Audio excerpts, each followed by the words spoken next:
Right. So today we will, sorry, I was about to, jump on another meeting and not join. So sorry for that. So I think from next week onwards, for my lectures, we start at 2 o'clock, right? Not at 1:30.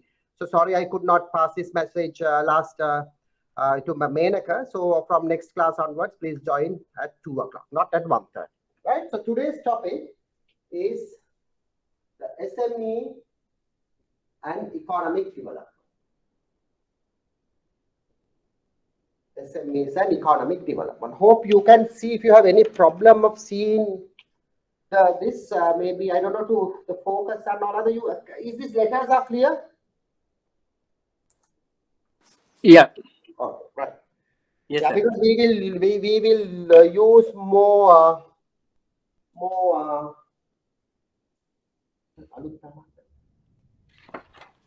board and graphical presentation than slides, right? So now if I ask you a question, I just wait, want to get few names, right? If I ask you a question, so let's try to understand. So this is the main topic, and today's topic is we are talking about economy. Now, in Sri Lanka, if I ask you a question, what are the main economic issues that the Sri Lanka government has?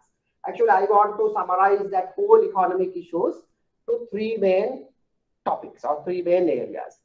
Can I get some input from Mr. Danushka Hosinna? Danushka, are you there?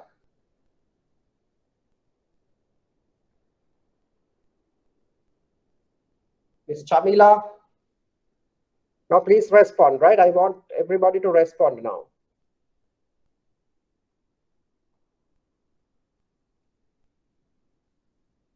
Mr. Nirmal D. Silva? Nirmal, are you there? I don't think we can hear you. I think you have a bit of Mr. Rajapaksha, Piuma.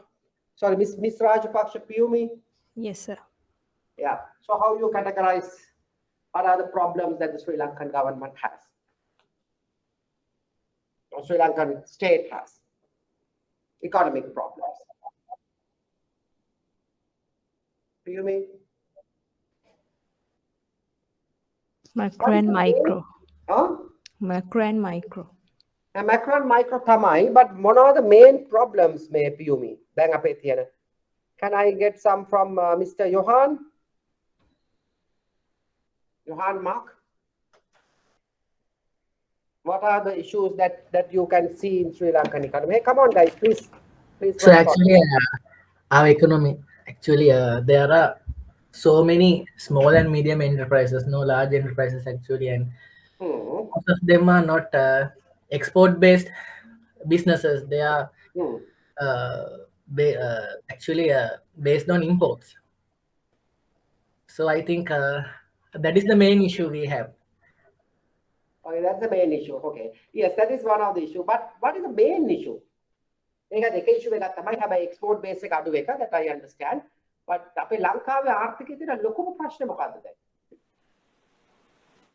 Deficit. I am a student in the class, by the way. Sir, there is a deficit in trade balance. Trade deficit, right, Harry? Yes. Economy, if you really analyze. So now let's focus a little bit on this economy. Economy again, issue. First issue is we have a. From where did you get this? We have a budget deficit. Budget deficit. In Sinhala we call Ayagaya Partigaya. We have this. And the second main problem, as Mr. Ayomal said, second main problem we have what, Ayomal? Trade deficit. deficit. BOP deficit. BOP stands for what? No idea. Balance of payment. Balance of payment. Balance of payment deficit. Balance of payment Johan? What is balance of payment? How you define balance of payment? Export income and the export expenses.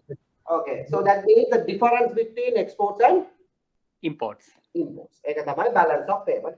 So we have a budget deficit, we have a balance payment deficit. Third one, I will leave it for a while. I will come back to this now. Right. I will come back to this little bit later. So now when it comes to budget deficit.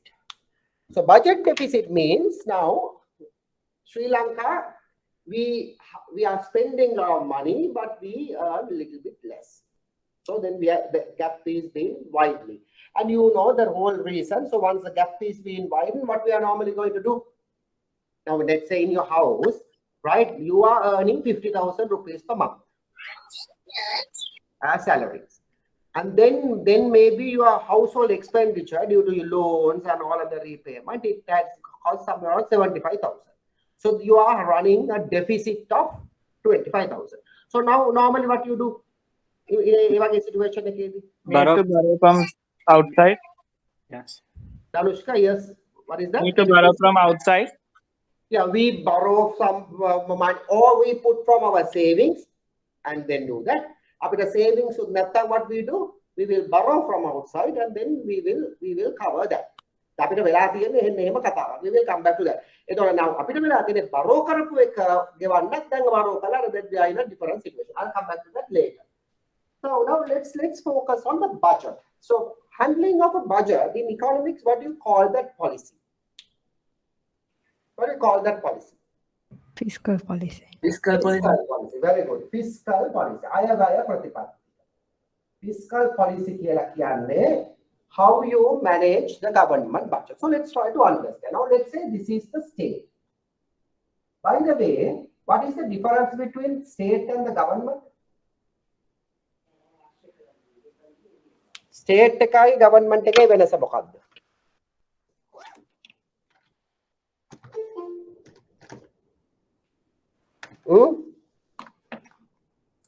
What's the difference between the state and the government? Can anybody tell? State කියලා කියන්නේ රාජ්‍ය. Government is ආණ්ඩුව. What's the difference?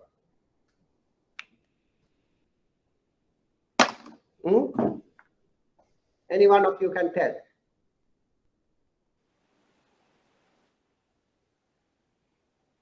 What is more powerful? State. State, right? Okay. So state normally it's two things. I mean, you have to understand this is nothing to do with this course, but this is a bit of general knowledge and the civil knowledge. Now, in any state, you have three elements. Elements තුනම එකතු වෙලා තමයි that you have the state. විධායකය ව්‍යවස්ථාදායකය අධිකරණය. Exactly. මොනවද ඒ තුන? විධායකය ව්‍යවස්ථාදායකය. First one, විධායක. First one, legislation. Yes. Legislation කියන්නේ ව්‍යවස්ථාදායකය. So what is the legislation in Sri Lanka? Our Parliament. Parliament. Parliament, and we have this 22 or 225 idiots are there who are appointed by us. Legislation. Another one is what? Executive. මේකට සිංහලෙන් කියන්නේ විධායකය.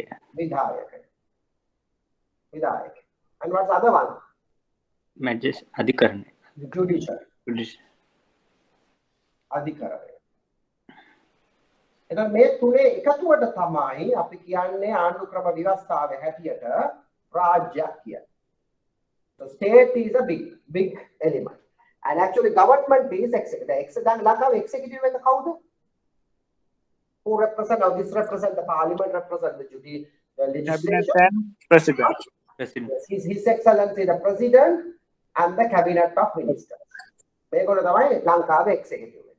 Judiciary එක අපේ තියෙන අධිකරණ පද්ධතිය. So normally you go from magistrate court to Supreme Court. So normally කියන්නේ for your knowledge magistrate court අපි කියන මහේස්ත්‍රාත් අධිකරණය, then මහාධිකරණය.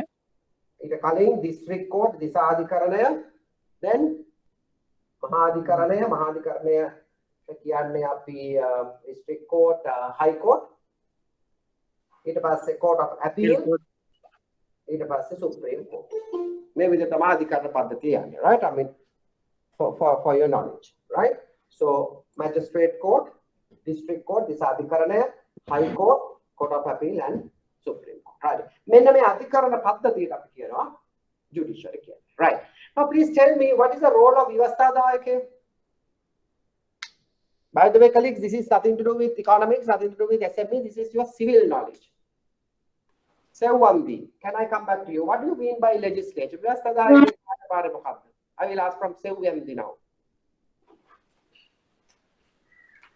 Leela Sena.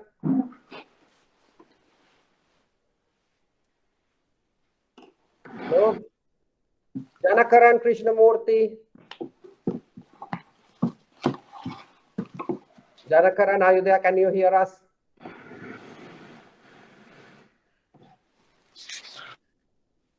Dinesh, Roshan.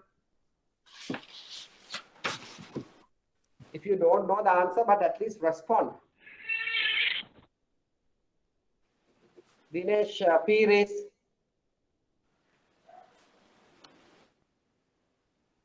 Legislation will create the laws. Oh, yeah, exactly. The role of legislature is to create laws. What's the name that we give to these laws? Acts and enactment. Acts of Parliament. Very good. Parliament to Panat. Acts of Parliament. Right. So the role of legislature in any country is to create the law. Right? What's the role of executive?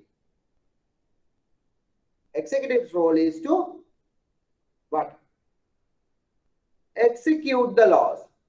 Niti kriyada megalo niti hadanama megalo niti kriyatmaka karana, to execute the law. What's the role of judiciary then? Judiciary's role is to interpret the law. So please write that. This is law creation of the law by acts of parliament. This is execute. The law execute karane ka tamai hoy police ya hamudava okkom inne execution ekedi, and judiciary ekin karani interpret kare. Again, executive should act as per the mandate of the legislature. The legislature here pui jaga me haserenno. Ehma natta ekara prashnak kare. Ehma benawade natta කියන එක judiciary එක බලන්න ඕනේ කතාවක්. ඉතින් ඕක තමයි තියෙන්නේ. ඒ ඔක්කොගේම එකතුව තමයි state එකයි තියෙන්නේ. ඒ නිසා තමයි proper නියම Westminster සම්ප්‍රදාය හැටියට මේ legislature එකයි executive එක අතර තියෙන්න ඕනේ firewall එක. Right? So that is what that you have to have a situation where most of your parliament should not be in cabinet. If most of your parliament in the cabinet, your executive is very fat, very strong compared to the other arm of the government state, which is bad. So that's what normally it is a good practice that if you have around 20-25 cabinet ministers around, so that means normally it should be around 1/10 the world or the good practice. It's a different story. So coming back to the fiscal policy. The fiscal policy, it's not the government. So this is the government, executive by government. Legislative, judiciary, body state. Right? State. So fiscal policy means to manage state's funds. There are different ways the funds are receiving to the state, and the different ways the funds are outgoing. Tell me the ways that funds are receiving to the economy. රටට ආදායම ලැබෙන ක්‍රම මට කියන්න බලන්න කවුරු හරි. නිර්මාල්. How we get money?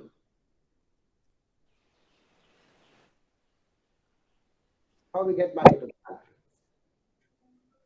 Through exports, then through taxes. Okay, main element is tax income. Very good. Tax.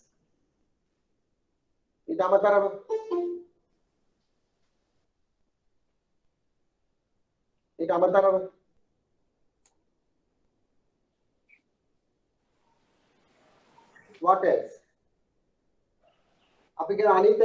Income from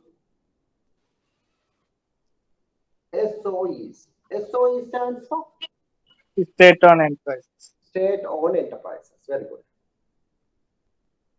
Right? And what is the other ways? Foreign remittance. Remittances. Very good. Remittances. Who will send money to the government? What else?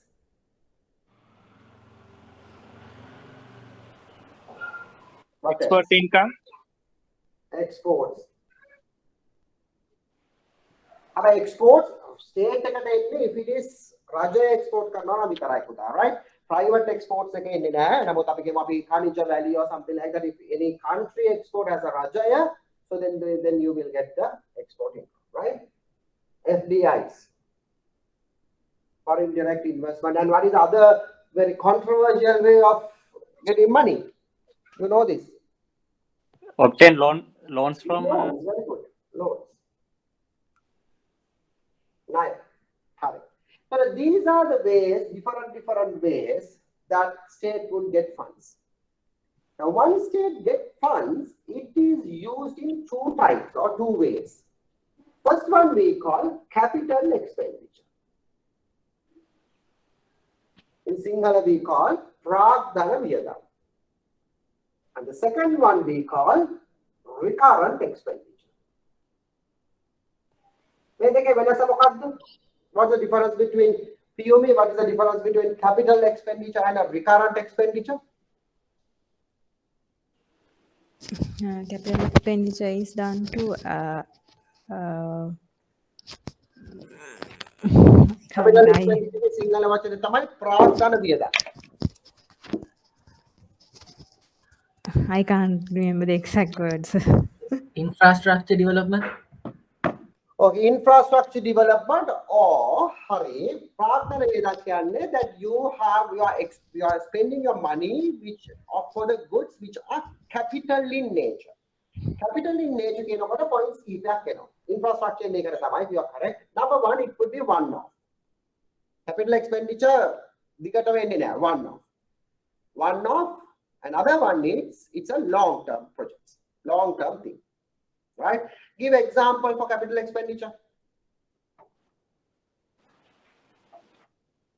Give some examples. Building hydropower plants. Hydropower plants or other power plants. Highways. Road, Danushka, yes, Pata. Highways, roads, all other infrastructure. If you're building on the university, building on hospitals, all other would comes under the capital expenditure, which is capex, right? Another one we call recurrent expenditure. Sinhala word.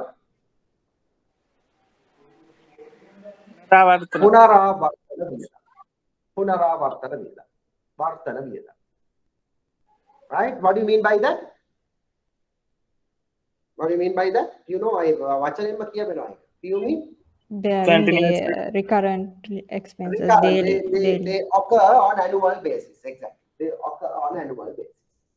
එතකොට අපිට තියෙනවා capital expenditure and recurrent. එතකොට මේ හම්බ වෙන ඔක්කොම ඒවා different ways. If state will spend them on capital expenditure, එක පැත්තක්, අනිත් පැත්ත තමයි they on the recurrent expenditure.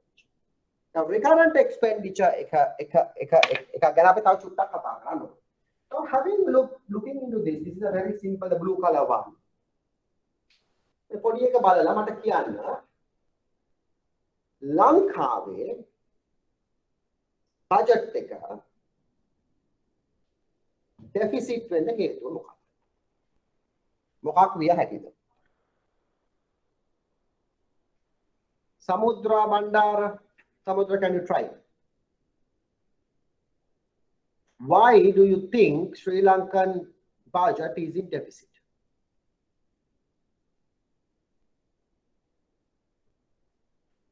Janakaran,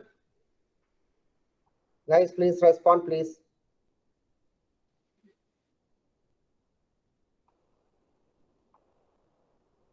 Buddhika. Imports are more than exports. Yeah, that is actually, it's come here, BOP deficit. We'll come back to that later. But budget deficit එකට ඒක එහෙම්මම බලපාන්නේ නැහැ. We invest more on capital expenditure than recurrent expenditure. Or is other way around, Ayaman? Yeah, it should be other way around. Okay. So that means, yes, because capital expenditure කට යනවා නම්, you would be able to see that. You would be able to see more highways are building, more hospitals are being building, more schools being building, and so you can little bit see if the capital expenditure here or not. But the main problem is that I think Johan said very correctly that we have huge recurrent expenditure. අපේ ලංකාවේ මේ budget deficit එකට හේතු දෙකක් තියෙනවා. එක පැත්තක we'll come back to this side later. But on this side, the main issue is that our day-to-day expenditure, recurrent expenditure is very high. Now tell me, what is the highest expenditure head of the government or the state? ලංකාවේ වැඩිපුරම වියදම් වෙන්නේ මොකකටද? Pension payments? Huh? Pensioners payment? Salaries. Pires, what you said? Salaries to government employees. Salaries to government employees. I think that is very correct. I would say not only salaries, maintenance of the government. Maintain of the government or state. System. This is very less discussed in all the economic and all the other forums. My dear students, please understand, this is actually one of the main burden for the country as of now. Any one of you know what's the number of government servants we have? 1.8 million? Is it correct? 1.6 million. So in this 1.6 million, you have all the teachers, the doctors, the three forces of forming Rajya Sevaka Lankawe Rajayan Padiganna Katya Lakshadasya. How many pensioners do you think we have? Vishwamikyo kiya kidari na kya nahi tarwa.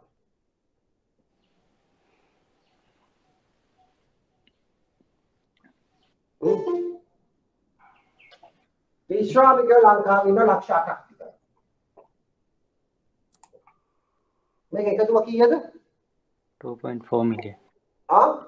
2.4 million. Approximately 2.4 million. Ekyanne Lankawe Rajayan Padiganna, either you are a pensioner or somebody, you have 2.4 million. Right? As opposed to how many people in the population?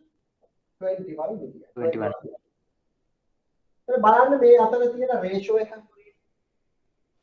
බලන්න මේ අතර තියෙන ratio එක. එතකොට ඒ කියන්නේ 20 මිලියන 21 මිලියන 2.4 කියන්නේ එකට 8ක් වගේ. මේක 2.1 වුණා නම් එකට 10ට එකයි. අපිට නිකන් 9ට එකයි කියමු. 9 to 1. So that means every 9th person is paid by the government. Akota Lankawe make a statistics one make population එකට සාපේක්ෂව අපේ ගත්තොත් එහෙම මේක මොනවාද රජයේ පරිගණන ප්‍රමාණය පරියෙන් අපරාජයෙන් පරිගණන ප්‍රමාණය 9ට එකට අනුපාතයෙන් තියෙනවා. ඒ කියන්නේ 9 දෙනෙක් ඉන්නවා නම් ඊළඟ එකට රජය. So to understand the gravity of this, you have to see what is the international good practice. The ලෝකේ අනිත් රටවල් වල මේක කොහොමද කියන්නේ? The සාමාන්‍යයෙන් developed country වල මේක සාමාන්‍යයෙන් 70ට එකයි. අපේ 9ට. සමහර රටවල් තියෙනවා this is even 100 to 1. 100 to 1 එහෙම තියෙනවා. එතකොට මේකෙන් කියවෙන අනිත් කතාව තමයි in Sri Lanka we have a very fact, we have a very large public sector than it's required to the country. මේක කොහෙදවත් වැඩි කතා වෙනවා. දැන් පොඩ්ඩක් කතා වෙනවා. දැන් සමහර ඇමතිවරු කියනවා that මේ අපිට රජයේ සේවකයෝ වැඩි ඉන්න ඒ රජයේ සේවකයන්ොත් 40ක් is not working and it is super inefficient. So then මේ කතා කියනවා, but then නමුත් මේක, and it's not something that any one government is responsible for. Successive government for last 60-70 years we have built this mess.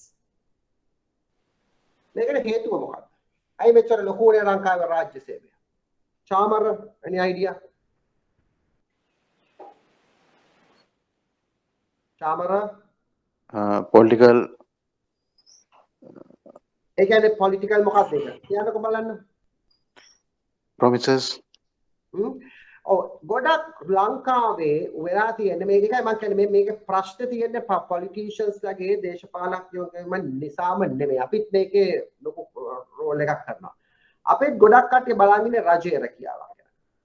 And you know in the villages and all of the most people why they help on a politician to get a රජයේ රැකියාව. මන්ත්‍රීගේ අර ලයිස්තුවේ මේ list එකෙන් එහෙම ගන්න.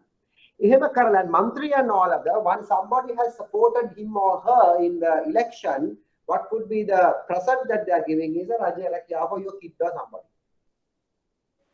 Therefore, unfortunate situation in the country for last so many years. I'm not blaming any government, any party or anything in single, but the system is that we were bloating our Rajya Sevaya at a rate. අපේ රාජ්‍ය සේවය අපි නිකන් ලොකු කරගෙන රැකියාවක් කරලා මේවා කරලා මොනවාද රැකියාවක් හොයාගන්න බැරි වුණත් මොකද්ද උනේ මේ රැකියාව විරුද්ධ කියලා ඔන්න දුන්නා සංවර්ධන නිලධාරී කියලා.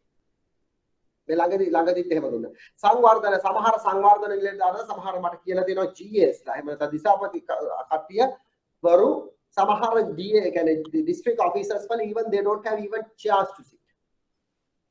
So much of people being recruited. සංවර්ධන නිලධාරීන්. අපේ මොකද වෙලා තියෙන අර රාත් දැන් මම ඒක බැලුවා මේ ඉෂුව එක හොඳට විනිවිද දකින්න ඕගොල්ලෝ හැම එක්කෙනාම SME කරන බැංක්ස් වල හිටියට එන අමතරව අපි අර රටේ entrepreneurship එකත් එක්ක private sector එක ගොඩ දානවා වෙනුවට අපි බොහොම complacent වෙලා අපි කරේ මොකද්ද රාජ්‍ය සේවය මේ අපේ ඒතකොට අපේ රැකියාව දෙන engine එක private sector එක නෙමෙයි අපි රජය කරගත්තා. Government in Sri Lanka, the government is the main employer. ඇත්තටම රජයේ රෝල් එක මොකක්ද?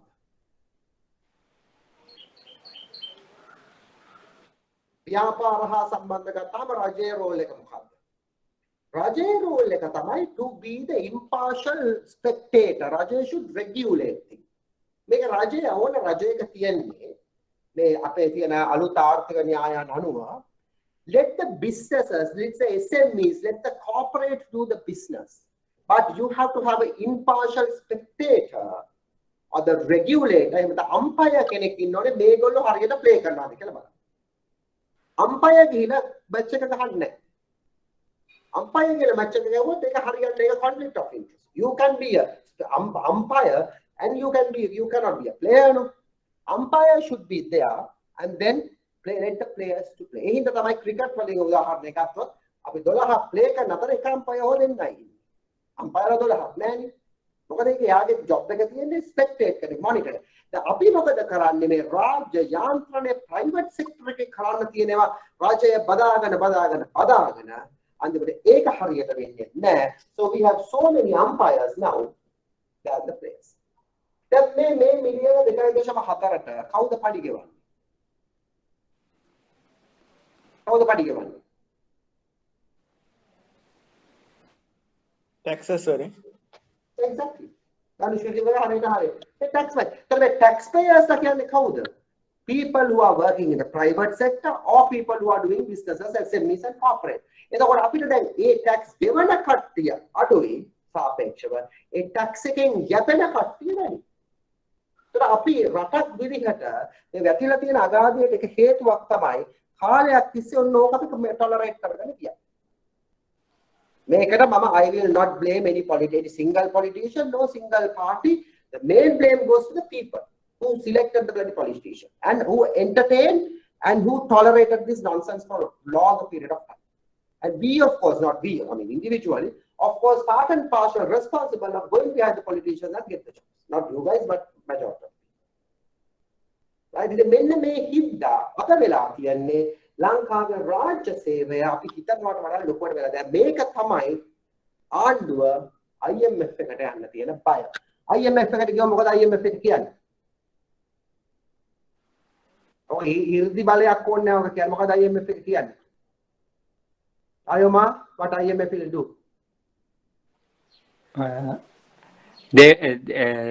They ask to curtail the expenses for that government servant salaries and pensions sometimes. කොහොමද ඒක අඩු කරන්නේ එතකොට පුතා? Unnecessary excess වගේ ඉන්න staff they will guidance to terminate කරන්න.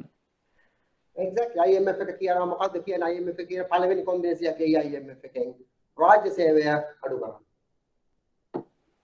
50% කරන්න. එමනම් ප්‍රයිවටයිස් කරන්න ඕනේ එහෙමනම්. නෑ ප්‍රයිවටයිස් කරනවටත් වඩා අයෝමාල්. Now the thing is like this මේක වැඩක් නෑ. දැන් අපි කියමු now for example අයෝමාල් had a good point. Good question. So now Ceylon Petroleum Corporation. The Ceylon Petroleum Corporation එකේ දැන් මේ මාස 6-7කට කලින් මට chairman හම්බුණා. When forum. So chairman of Ceylon Petroleum Corporation said me that CPC, Ceylon Petroleum Corporation is 6 times man than it requires. In my order, higher ගුණයක් සේවකයෙක්. ඔයගොල්ලෝ ගිහිල්ලා කතා කරන ඔයගොල්ලෝ දන්නවනම් ඔය ප්‍රාදේශීය ලේකම්ලා හරි දිසාපතිවරුන් හරි කවුරුද දන්නවනම් බලන්න. ඒ ප්‍රාදේශීය ලේකම් කාර්යාලය දිසාපතිවරු කාර්යාලය පුටු නැහැ. පුටුත් බලින්න ගන්න. චෝදනාවක්. ඒ වගේම ගිහිලා බලන්න රජයේ ආයතනයකට ගිහිලා බලන්න කොච්චර මිනිස්සු වැඩ ඉන්නවද කියලා efficiency එකක් නැහැ. ඒත් IMF එක කියයි මේක අඩු කරන්න අඩුම ගානේ භාගයකට කියනවා. මම නම් කියන්නේ භාගය නෙමෙයි මේක අර 3න් 1කට අඩු කරා. 3න් 2ක් කපලා දාන්න ඕනේ. නමුත් 3න් 2 කරා භාගයට. ඒ භාගයට අඩු කරාම මොකද්ද වෙන්නේ? ඕකට තමයි බය ගොඩක් කට්ටිය. මොකද්ද වෙන්නේ? Unemployment. එක පැත්තකින් unemployment හැදෙනවා. ඡන්දය Losing votes. Exactly. No government will like to have that political suicide. ඒක political suicide එකක් වෙනවා.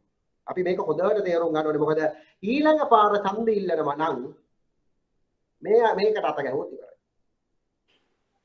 මේකට අත ගැහුවොත් ඡන්දෙ. ඉතින් ඒ හින්දා තමයි හොඳට මතක තියාගන්න මේක කවුරුත් ඔය කිව්වට මේ ආණ්ඩුව IMF එකට යන්න බය ඕකයි.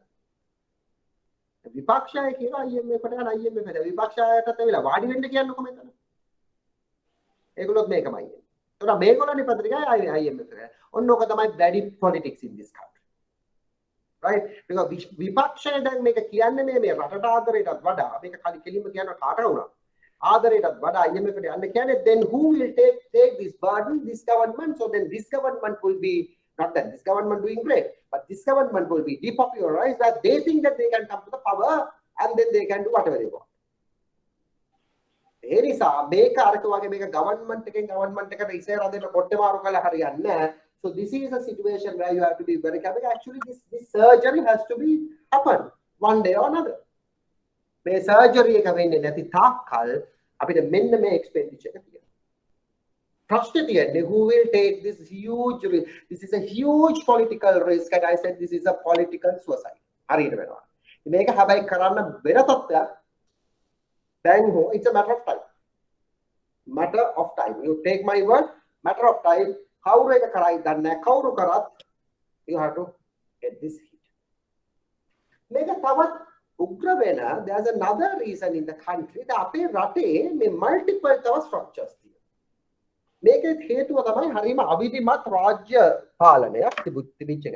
උදාහරණයක් විදියට මේක අනිත් එක මේ ඔක්කොම ඒ කාලාන්තරයක් ආපු ප්‍රශ්න.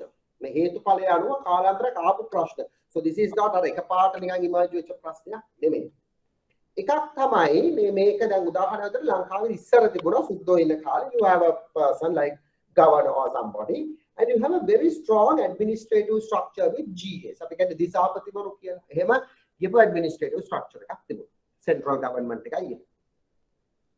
පස්සේ අපි මොකද කරන්නේ 1980 ගණන් වල ජයවර්ධන මහත්මයා වෙලා ඒ ස්ට්‍රක්චර් එක වෙනස් කරන්නේ නැතුව I'm not talking about political that this is that බලය විදීමේ ඒ වෙන කතාවක් but whatever said and done what he has introduced the පළාත් සභා system. So what we have done අර ස්ට්‍රක්චර් එක එහෙම තියෙද්දි අර කොළපු තියනවා කියන්නේ සිමෙන්ති වලින් ඒක උඩින් තව ස්ට්‍රක්චර් එකක් ගන්න. which is a පළාත් සභා structure. So you have a central government and this structure and as well as the Palat Sabha structure on top of that. And only thing what you did is that you splitted the responsibility. Our make a harima inefficient that is a different thing. Administratively.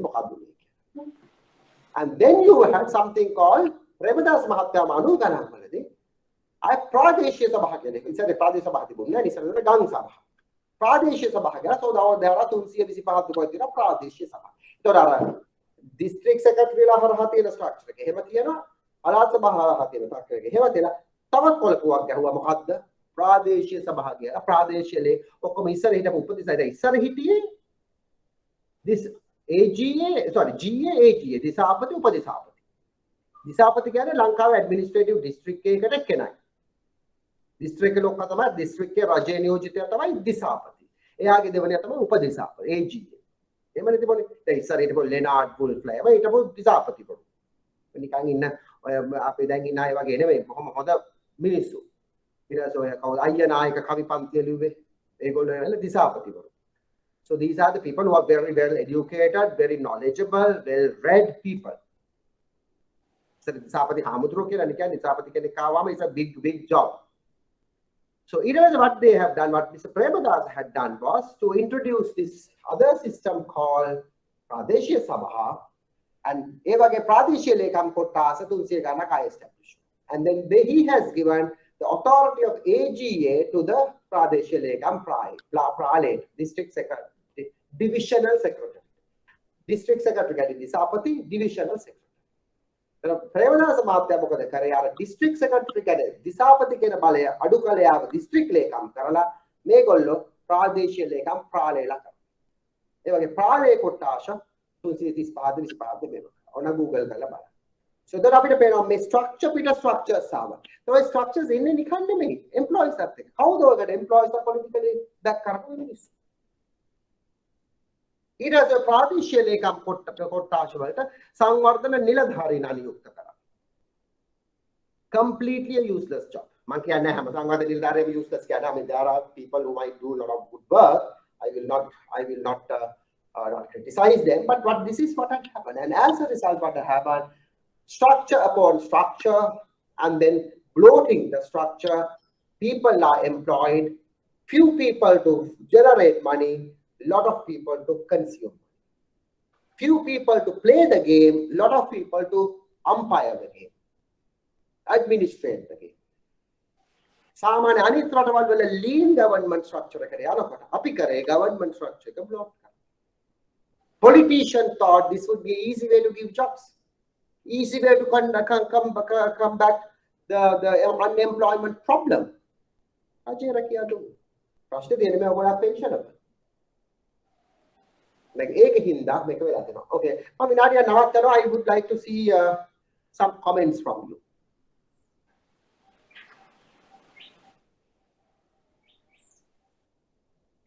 Any comments? You can agree or you can disagree with me. Buddhika Disanayaka, are you there? Yes, I agree. Shamila? Yes, I agree. Shamila. Anything? I mean, you can disagree, right? I mean, you don't have to agree everything. You can disagree. No, Kavela, Ada Apita Vela, situation that we have lot of people in the government and all. They and with all the system. Do you know how much we spend to maintain a minister? Pavant.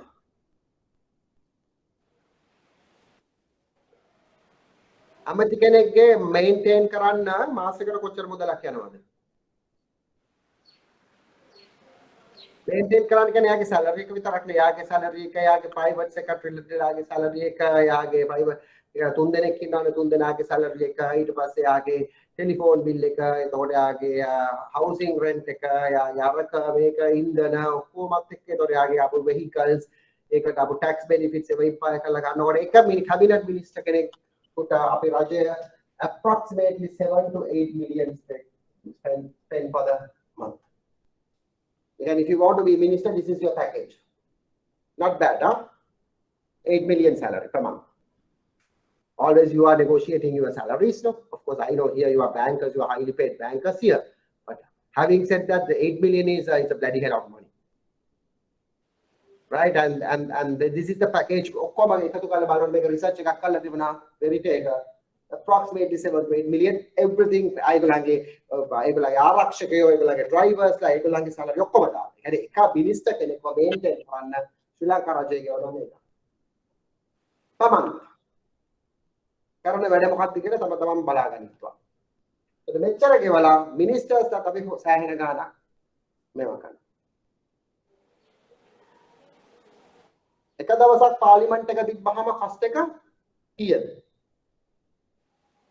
ඒවා මේ ළඟදී 8 million. පතර mister Buddhika yes 8 million. 8 to 9 million. ලක්ෂ 80ක් විතර යනවා එක දවසක පාර්ලිමේන්තුව. cost එක. එහෙම තියලා ඉතින් රටට වෙච්ච හොඳ අදින් මට වඩා තමුන්නාසලා දන්නවනේ. ලක්ෂ 90ක් දවසට වියදම් කරලා පාර්ලිමේන්තුවක් හදවන. ඒ කියන්නේ පාර්ලිමේන්තුවක් හදවනවා කියන එක අදහස් කරන්නේ ඒකින් නායක සේවා පරිණාඩි ඔක්කොමයි. ඔය ඔක්කොමත් එක වෙලා තියෙන්නේ. So the situation is that we are having big problem here. ඔන්නෝකයි අපිට තියෙන පළවෙනිම ප්‍රශ්නය මේක මේව කරගන්න. IMF එකට යන්න බයත් ඕකයි.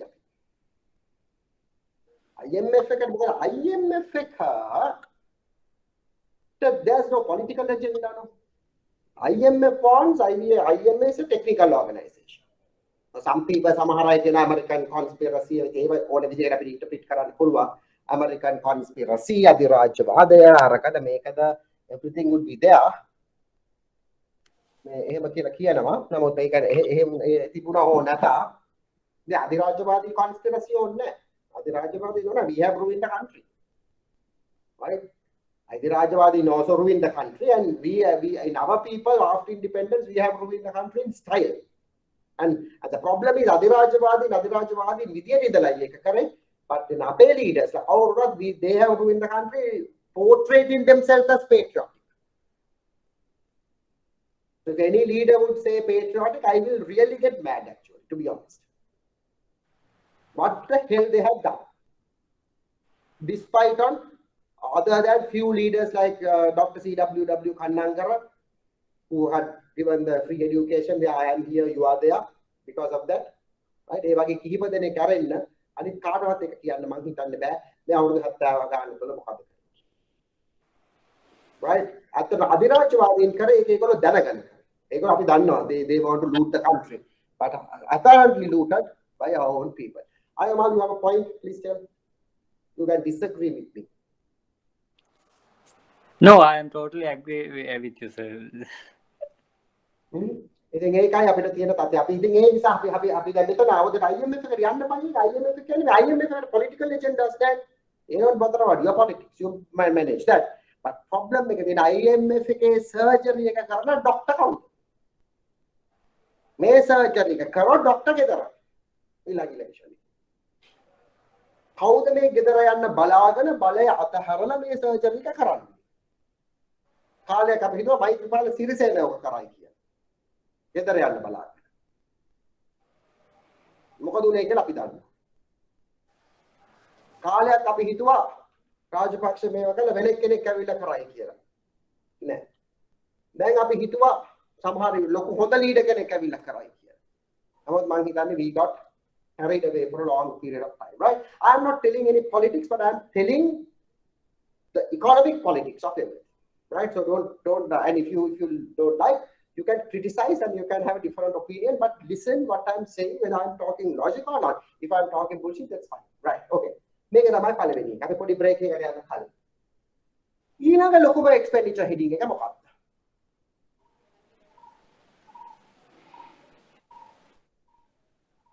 ලොකම expenditure heading එක මොකක්ද? මේ government payment එකට අමතරව. දැන් අපිට තියෙන ප්‍රශ්නේ. Good important. Interest payment. No. Loan repayment. ණය ආපසු ගෙවීම. දැන් මේ ණයවල අපිට තියෙන ප්‍රශ්නේ මොකක්ද? ඇයි මේ ණය ගෙවන්න අපිට බෑ මෙතන අමාරු? What is the problem? Why this loan repayment is such a big mess now? Capital investment වලින් ආදායමක් ලැබෙන්නේ නැති ප්‍රශ්න. No, මම හිතන්නේ මිස්ටර් කොස්සින් එක හරියටම කිව්වා. අපි ණය ලබාගත්තා චීනයේ. ප්‍රධානම චීනය ඇතුළු අනෙක් රටවල් කිහිපයක. රටවල් සහ ඕපන් මාකට් එක. මේ ගත්ත ණයවල ප්‍රධාන ප්‍රශ්න කිහිපයක් තිබුණා.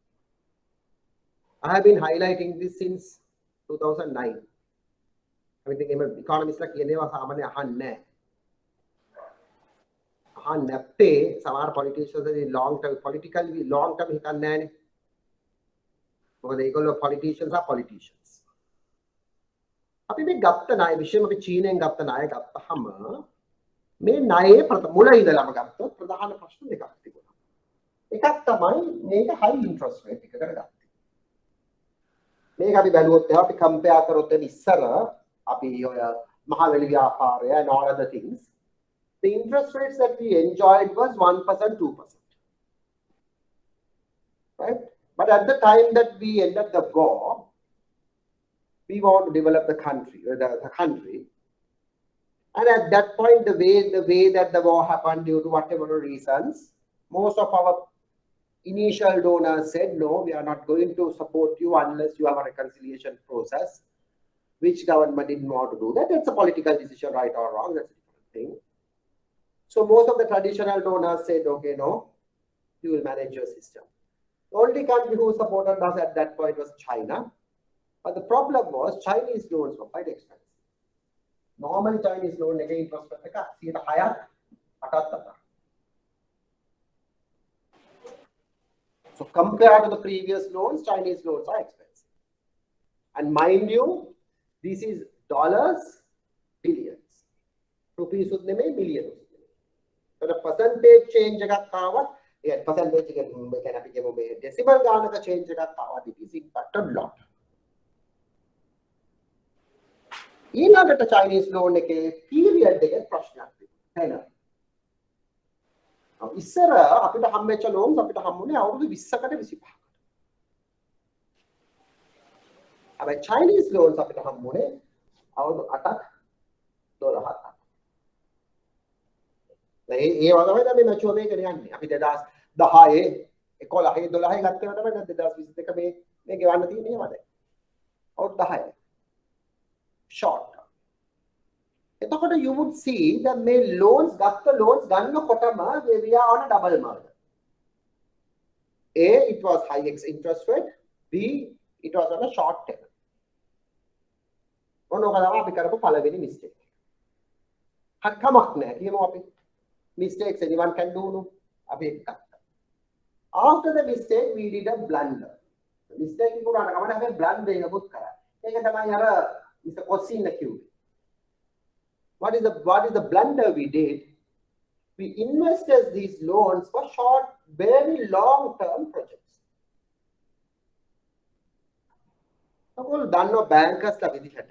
It's very important that you match assets and liability. We can asset and liability matching. But how can asset and liability matching? What do you mean by asset liability matching? Dinesh, Piris, can you answer? Total asset විකුණලා liabilities cover කරගන්න. ඒක නෙවෙයි asset liability matching. No. Dinesh?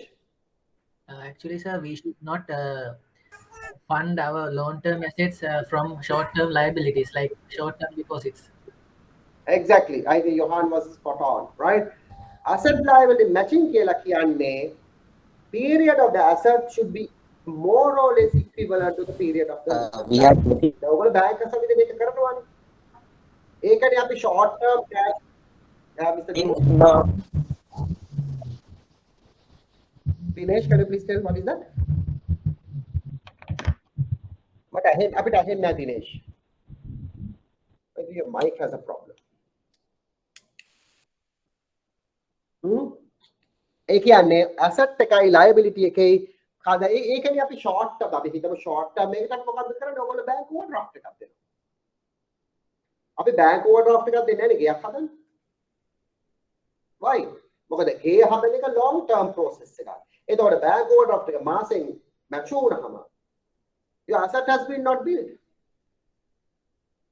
ඒකද අපි vehicle loan එක කවුරු 4කට 5කට දෙන්නේ. why? Because we normally consider 4 years or 5 years or 6 years a useful economic life of the vehicle. දැන් මේ කාලේ 60 ගහන්න විකුණන්නේ කවුරුත් ඒක වෙනම කතාවක්. But normally that's the situation. So that is why it has been matched with the asset, the useful economic life of the asset. Housing loan එකක් අපි දීර්ඝකාලීනව දෙන්නේ ඒකට. මොකද අපි කෙනෙක් ගෙයක් හදන්නේ to live long in that house or at least again අපි apartment හදලා ගෙවල් හදලා විකුණනවා අරෙන්න. Normally house is a lifelong asset to you that you are creating. So definitely the loan period would be high. Then මේ asset and liability අපේ කවුද mister කොසින් දානුෂ්ක කිව්වා වගේ මේක හරි වැදගත්. asset liability match එක. මොකද අපිට asset එකකින් income එක generate වෙන්න ඕනේ මේ liability එක pay කරලා දාන්න. දැන් අපිට උනේ මොකද්ද? අපි liability එක ගත්තා. Liability has been now matured, but asset is not generating profit, adequate profit. ඒ ගත්ත assets වලින් තාම adequate profit එක හම්බන්තොට harbour එකෙන් මත්තල ගුවන්තොටුපළෙන් ඒ වගේ adequate profits ටිකක් ආවෙන්නේ නැහැ අපිට. ඒ නිසා දැන් asset එක මෙන්න mature වෙගෙන යනවා. මෙන්න මේක ගෙවන්න වෙලානේ.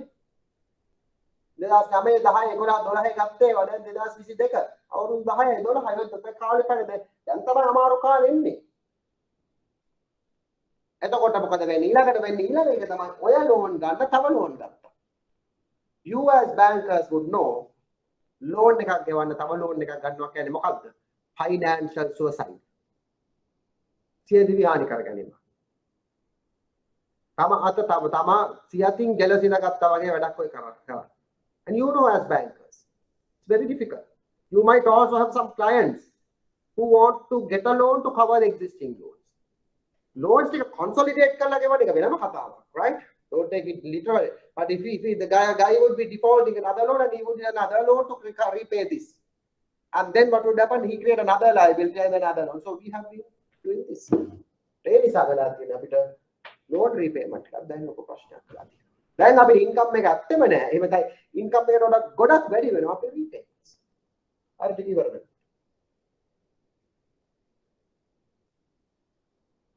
එහෙමනම් මොකද්ද කරන්න ඕනේ? Now what shall we do?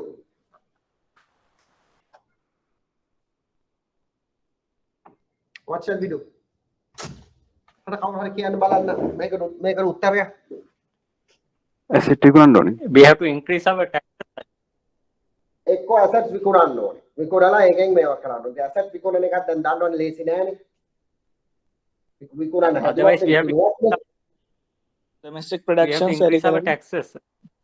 export කරන්න. ඔව් එහෙමනම් නැත්තම් taxes වැඩි කරන්න. taxes වැඩි කරන්න බැරියයි. Again Lot of people bargaining.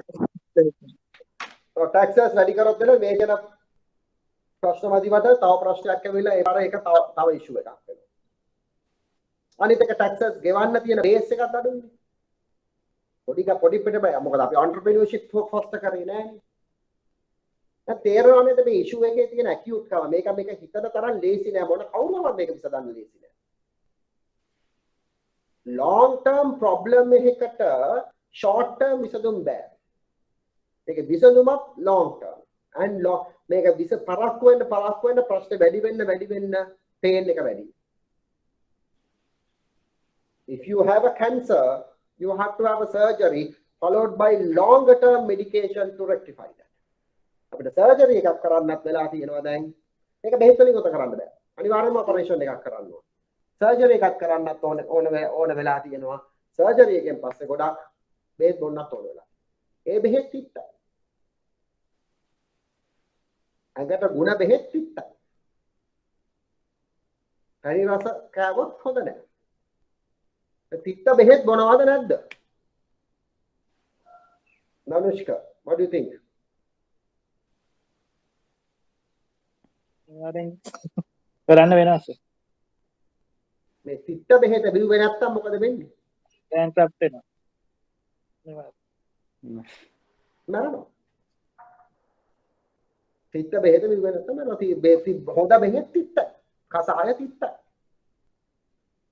මේක සීනි දාලා සීනි කන්න මොකද වෙන්නේ? your cancer will grow.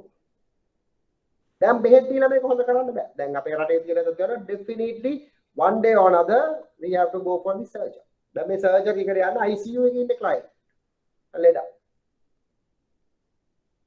එක්ක surgery එකක් කළා බේර ගන්න ඕනේ නැත්නම් ආයෙත් බලන්න. ඒ ප්‍රශ්නේ තියෙන්නේ surgery එක කරන්නේ කවුද? ඕක තමයි තියෙන ලොකුම challenge. කරපු මොකද වෙන්නේ? කරපු එකට ඊළඟට එන්න බෑ බලය. මේ දැන් තියෙන තත්ත්වයක්. දැන් මේකේ හින්දා අර සිංහල කියමනක් තියෙනවානේ. ගෙදර ගියොත් තෝනසි මග සිටියොත් අඹුනසි කියන. I don't know, there are some Tamil colleagues also here that they might not understand, but I cannot translate that to Tamil. If that is English, if it is translated to English, it would be a joke. So that means you might not have either options. You cannot wait for long not doing anything. On the other hand, you cannot do this without a big sacrifice.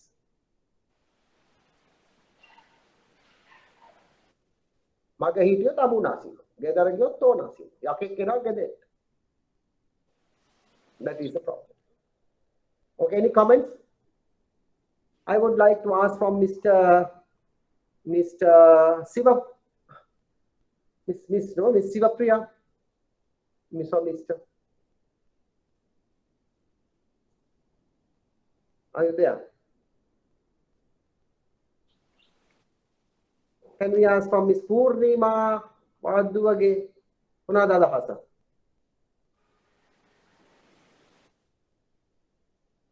Miss Jayanga Madhubashini, I would like to listen to hear a couple of you. Share some of your thoughts. Miss Kumuduni Abegunawardana.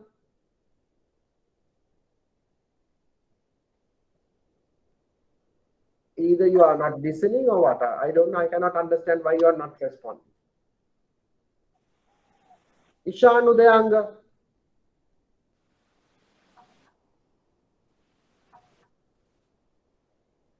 දැන් ඒ sacrifice එක කරන්න ඕනේ. Sacrifice එක කරන්න. ඔන්නෝක තමයි දැන් තියෙන ප්‍රශ්නේ. එතකොට so we have this one, the loan repayment, and third problem is our imports. Or imports කියන්නේ අපිට තෙල් ඕනේ, පරිප්පු හාල් කන්න බොන්න ඕනේ. ඒ ඔක්කොමත් එක්ක imports යනවා. ඒතර ඔන්න ඒ ප්‍රශ්න නිසා අපි ගොඩක් වෙලාවට අපේ recurrent expenditure එක වැඩි වෙලා our recurrent expenditure is too much. It is something like that your household expenditure is too large than your household income. And 1 year, or rather 1 month, you can manage. 2 months, you can manage. But if it is more than 6 months, difficult to manage. In household. ලංකාවේ අවුරුද්දක් දෙක අතර බලන්න අපි මේක අවුරුදු 30ක් මේ සෙල්ලම කරනවා. කරලා චුට්ට එකතු වෙලා තියෙන එකේ cumulative effect එකක් තමයි දැන් අපි. Now we are in a situation where so much of recurrent expenditure, hardly we cannot do capital expenditure now. And this recurrent expenditure is due to maintenance of the government, repayment of the loan mainly, imports of ගත්තකිට බෙදා ඉඳලා තිබ්බ එකනේ. And you don't have sufficient funds to repay. I mean, so this is the situation. So Johan, if you are the finance minister, what do you do?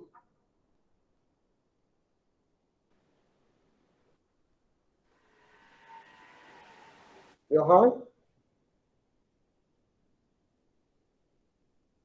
if you are the finance minister, what are you going to do? I don't know whether you can hear. Try to do reschedule of the loan. Okay, Buddhika, loans reschedule කරන්න පුළුවන්. Loan reschedule කරත් වෙලා හානිය මොකක්ද? Yeah, that's a good option, as Mr. Buddhika said. But what is the problem? Normally අපි මොන වගේ clients එකද loans reschedule කරන්නේ?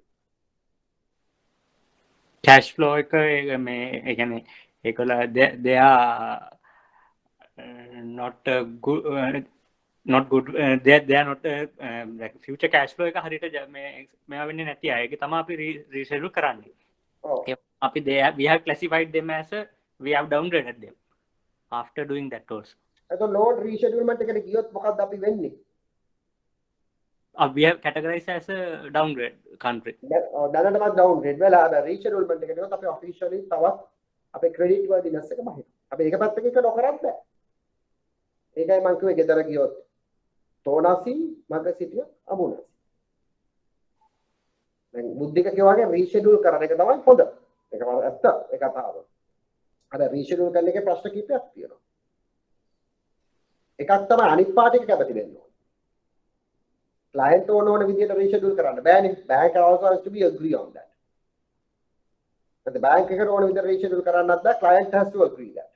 So both. එතන එක තියෙනවා. And by doing that, client's credit worthiness goes down because you crib එකේ එන්න reschedule. loan being rescheduled. ඒක අපේ credit worthiness එකට කම්පැල්ල. මේක නොකරොත් මේ ප්‍රශ්න. ඒ නිසා the situation in the country is not easy for any finance minister. Not easy for any politician. So these politicians also have a tough time. If there will be future politicians, they will also have tough time. මේකට එක තව විසඳුමක් තියෙනවා. මොකක්ද? direct investment Dhanushka, what is that? direct investment ගිහින් අපේ private public partnerships වලට ගිහින් income එක generate කරන. ඒක long term මේක එකක් නේ පුතා. ඒක හරි but අපිට short term මේකට කරන්න තව එකක් තියෙනවා. එක විකල්පයක් තියෙනවා. government asset sell කරන එක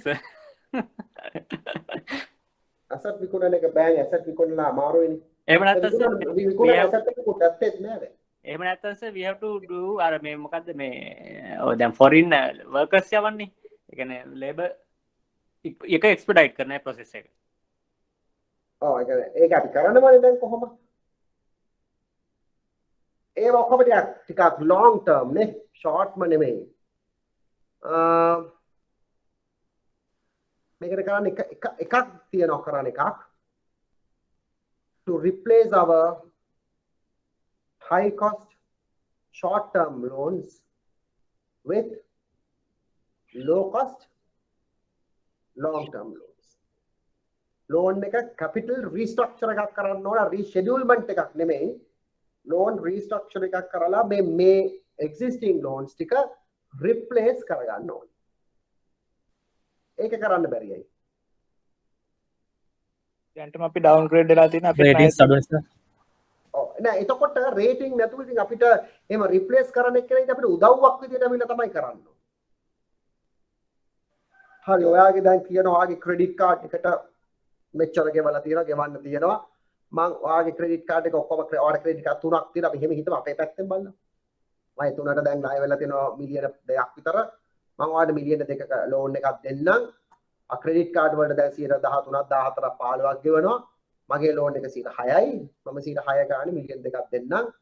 ආ ලෝන් එක අවුරුදු 10කින් මට ගෙවන්න. අන්න ඒක තමයි නියම රිප්ලේස්මන්ට් එක. Credit replacement. මොකක්ද ඔකට තියෙන ප්‍රශ්නේ?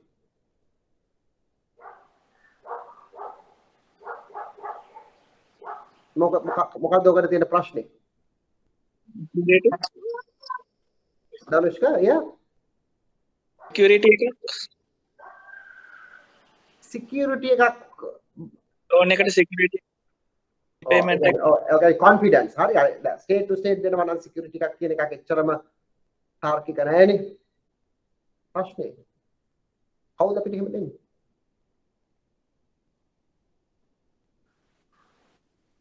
කවුද අපිට එහෙම දෙන්නේ එහෙම දුන්නත් ඒ දීප එක්කෙනා අපි ඇෂුව වෙන්නේ කොහොමද මේක කරනවා කියලා. In this world, remember, there's nothing called free lunch. මේක කිව්වා Keynes, John Maynard Keynes. In this world, nothing called free lunch. If there is a free lunch, somebody might have paid it. Free lunch කියලා එකක් මේ ලෝකේ නෑ. Free lunch කියලා එකක් තියෙනවනේ කවුරු හරි ගෙවන්න තියෙනවා. කවුද මේව කරන්නේ? ඔන්න ඕක තමයි ප්‍රශ්නේ. එහෙම political agenda එකක් නැතුව කරාත් ඒ වගේ deal එකක් negotiate කරන්න පුළුවන්. හොඳ diplomatic skills තියෙන නායකත්වයක් රටේ තියෙනවද කියන එක ඊළඟ ප්‍රශ්න. ඒකට මම වැඩි කමෙන්ට් කරන්නේ මෙතනින්. මේ වගේ ඩීල් එකක් you have to negotiate. මොකද මේ වගේ ඩීල් එකක් negotiate කරන්න international expectation, international reputation එකක් තියෙනවා. අපිට ඔය ලක්ෂ්මන් කදිරගාමර වගේ විදේශ ඇමතිවරු නැති වෙච්ච එකේ පාඩු. මේ වගේ ගිහිල්ලා මේක ප්‍රසන්ට් කරන්න පුළුවන් වෙනවා. Make a commitment අරගෙන ඒක මින් හරි අපිට මේ උදව්ව කරන්න we will do 1 2 3 and show you that we will show you the results. How they risk එක ගන්න. එනිසා හොඳට මතක තියාගන්න. Geopolitics would be much more different than how you and me think. You have to have tact, you have to have diplomacy, you have to have brain to address these things. මේක කරන්න පුළුවන් කවුද කියන එක තමන් හිතලා බලන්න. එමෙ ඉන්නවද කියලා හිතලා බලන්න. එමෙ ඉන්නවා නම් විතරයි අපිට එහෙම එකක් කරන්න පුළුවන්. ඒ නිසා ඔය ටික ඔක්කොම හොඳට මතක තියාගෙන මේකට උත්තරයක් හොයන්න ඕනේ. මේ acceptance එකක් තියෙන leadership එකක් එන්න ඕනේ. ඒ leadership එකට power එක තියෙන්න ඕනේ implement කරන්න. ඒ implement කරන එක මහ ජනතාවට structural මොනවාරි වුණොත් ඒක ඒ මහ ජනතාව හරියට control කරගෙන ඒගොල්ලෝ ඒ කියන්නේ මර්ධනය කරන එක නෙවෙයි මම කියන්නේ control කරලා අනිත් පැත්තට මේක ප්‍රජාව ආරක්ෂා කරන එක රාජ්‍ය නායකයාගේ වගේ. ඒක තමයි කෞටිල්‍ය එයාගේ පොතේදී කිව්වේ රාජ ධම්මා ප්‍රජා රක්ඛා. රජුලුවන්ගේ රාජ ධර්මය තියන්නේ ප්‍රජාව ආරක්ෂා කිරීම. එතනින් කියලා මම ඒක ගැන නවත්තනවා තම තමන් හිතා ගන්න දැන් ඉන්න අයගේ සහ ඉස්සරහට එන්න හිතන් ඉන්න අයගේ රාජ ධර්මය කොහොමද? ප්‍රජාව ඉස්සර රජවරු ඒගොල්ලන්ගේ ධර්මය තිබුණේ ප්‍රජාව ආරක්ෂා කිරීම. ආරක්ෂා කරනවා කියන්නේ මේ එක් බෝම්බ වල නෙමෙයි හැම එකම. In their income security, in their future of their generations, children, and of course the physical security. Raja Dhamma Praja Rakka. Mama නෙමෙයි කිව්වේ කෞටිල්‍ය. මහා අශෝක අධිරාජ්‍යයට කිව්වේ චන්ද්‍රගුප්ත මෞර්යයට කිව්වේ මේක තමයි රජුරුවන්ගේ රාජ ධර්ම. And if you fail to do that, you are failing your bloody job. Buddhik, anything to tell?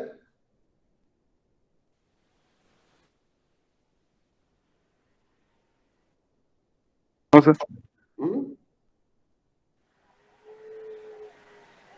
Mr. Buddhik, anything to tell? Ayoma? No, sir, no, nothing. So okay, so that is අපි දැන් මේ SME ගැන ගන්න හින්දා අපි පොඩි break එකකට යනවා චුට්ටකින්. දැන් යන්නේ තව විනාඩි 15ක විතර. අපි එහෙනම් මෙන්න මේක තමයි අපි අද කතා කරන්නේ මේක ගැන. ඊළඟට අපි කතා කරා අපේ බ්‍රේක් එකෙන් පස්සේ අපි 3:30 වලට ආයෙ හැමෝම 3:00ට විනාඩි 15ක විතර දෙස්සක විතර බ්‍රේක් එකක් 3:00ට අපි කතා කරනවා. එන්න මෙතන දැන් expenditure පැත්තට එකම මේ වල තියෙන issues මොනවද? So our next topic will be tax income. Why we are having relatively low taxes. So before we wind up, any question?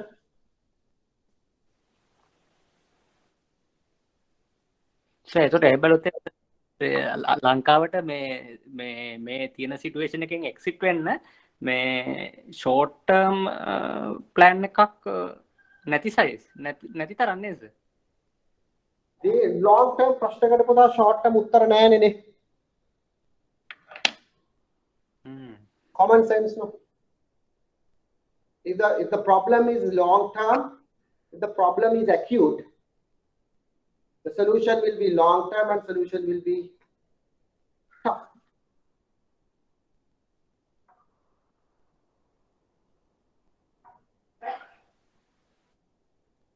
you have a huge cancer, you have to do the surgery, and you have to do in medication for at least 5 years. Make sure the cancer will not grow again. And managing the system. I said, they are not even try to solve the problem, because every government will change after 5 years, and they are having that concept in their mind also. So they are not even. ඒක තමයි දැන් මේ ඉන්න විපක්ෂය ඕකනේ කරන්නේ. දැන් මේ IMF යන කියලා මුඩ පනිනවා. I told this to Arshad on the other day that you guys, but make sure that you guys are on the seat who will take the damn responsibility of get rid of the people. You go and fly a kite.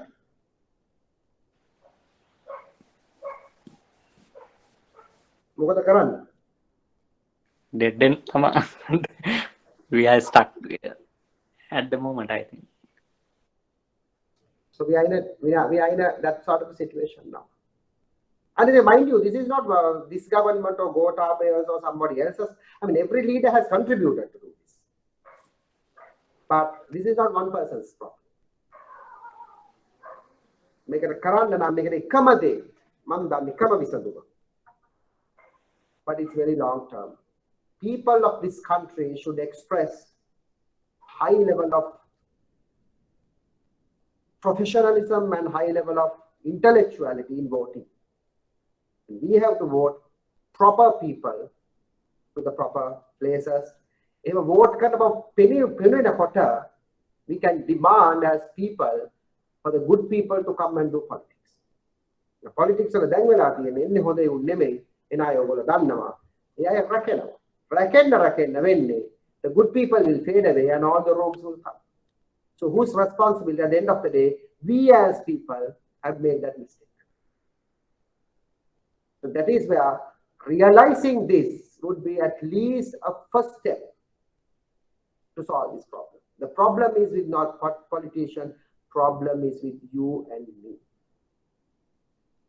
If we tolerate this, if we tolerate the politicians who do this, and if we still want to praise the politicians who are doing these mistakes continuously, if we fail to question the politicians at the right time in the right way, not the malicious way, anyway, this will continue. So the long-term solution for this is huge mental cleansing and empowerment of the people. But the problem is it's a very, very, very long shot.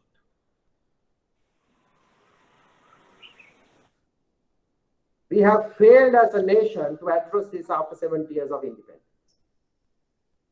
A very good example for this is, I heard from my parents, Sri Lanka is a developing country, which my parents told. And in school,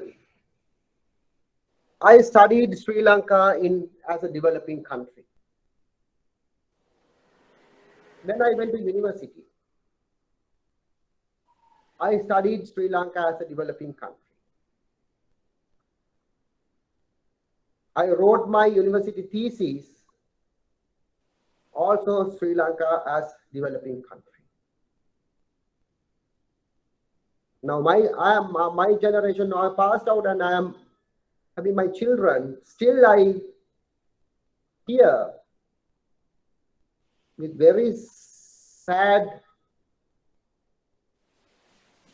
and depressing solitude. My children are also learning, studying Sri Lanka as a developing country. So what the hell we have done? මෙතන මඩුවලිගෙන් තලන්න ඕනේ කාටද?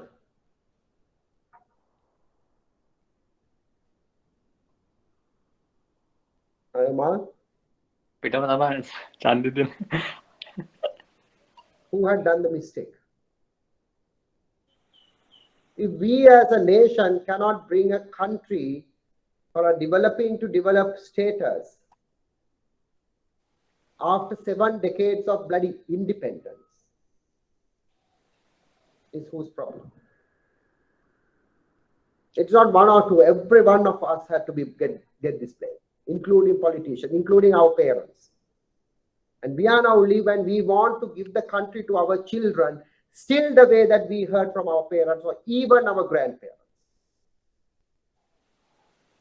Remember, once in 1948, we were granted independence. We were the second biggest economy in Asia. Our GDP per capita was $69 US, whereas the highest was Japan. Japan is 72, only $3 behind. Other Japan kohe api kohe. Japan 72 api 69 GDP per capita. Eta sudda 1948. When they left the country, they have kept sterling pound 1 billion reserves in our central bank. US dollars now 1.5 billion US dollars in 1948. Then 1.5 reserves. Example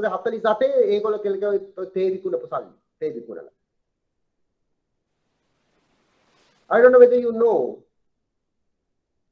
when 1930s, when the Great Britain they are in the Depression, the Great Depression ke lekak kawa. 1939 40 විතර. එවෙනවා අපි බ්‍රිතාන්‍ය colony එකක්.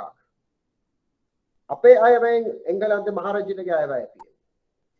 අපේ සල්ලි වලින්. We contributed to the Her Majesty's government to get rid of the budget deficit.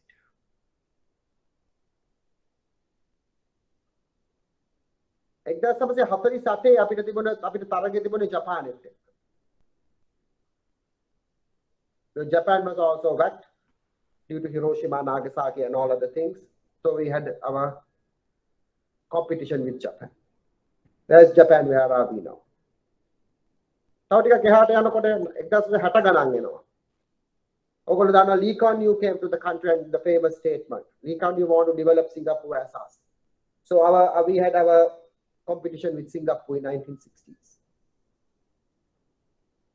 You know where Singapore and where now us.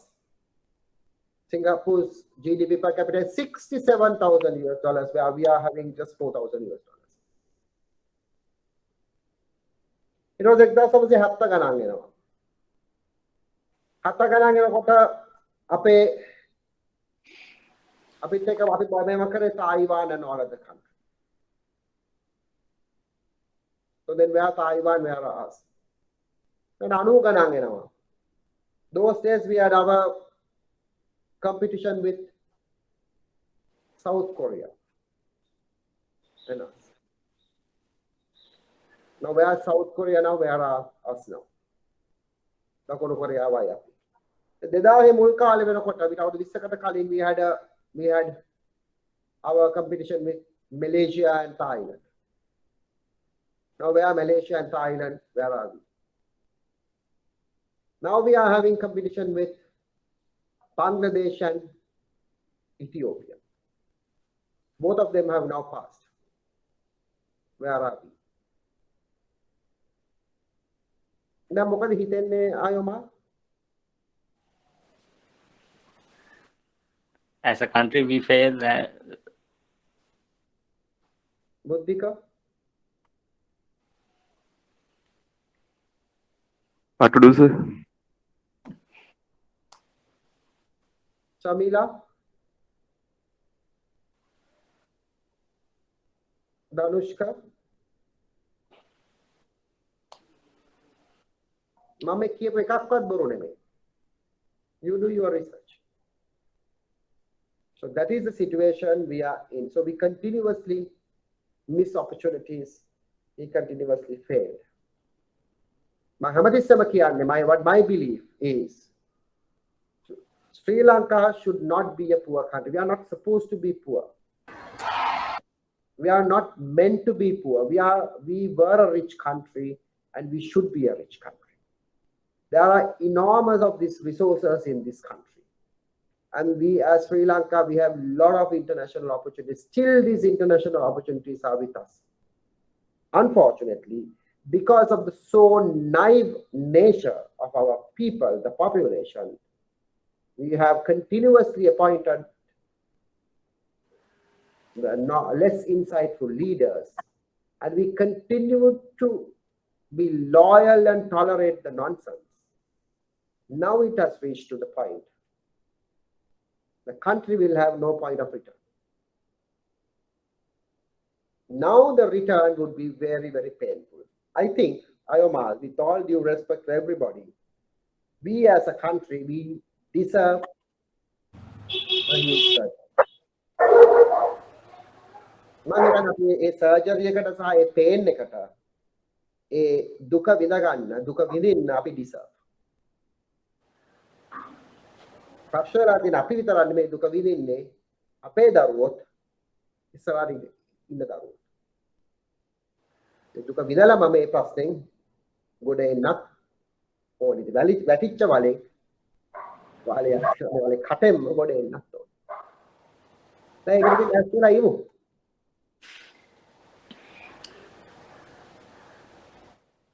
If any one of you have a different option, මට කියන්න බලන්න කාටද පිට වඩා වෙනස් option එකක් තියෙනවද?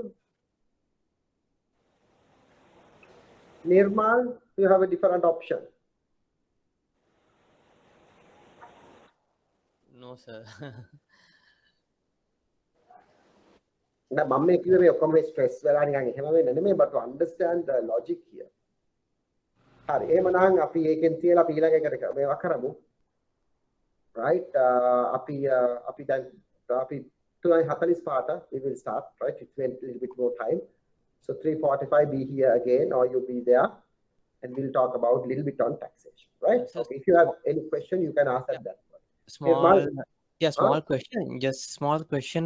Since we discuss about the legislative, executive, and judiciary, what is the difference between the act and a regulation and a direction, sir? Act is a parliament එකෙන් එන එකට පනත කියලා කියන්නේ. Regulate يعني gazette වලින් තමයි regulations එන්නේ. Act එක පාදක කරගෙන තමයි gazettes හදන්නේ. So gazettes are regulation based on the act. So act is a main law, and after that you have the regulations. You get the point? Now උදාහරණයක් විදියට Central Environment Authority has established under Act of Parliament. The Central Environment Authority eකට පුළුවන් issue regulations on environment. ඒතකොට ඒවා act එකෙන් බලය ආපු regulations. අන්න Central Bank was set up by a Monetary Law Act, and Central Bank can issue a regulation based on the power of that act. You got it?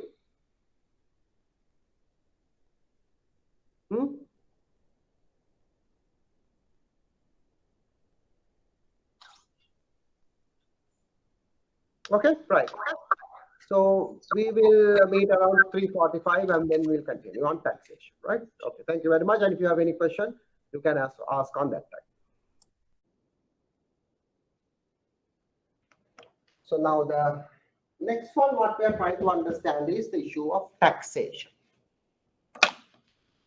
Tax කියන්නේ මොකක්ද? How you understand tax?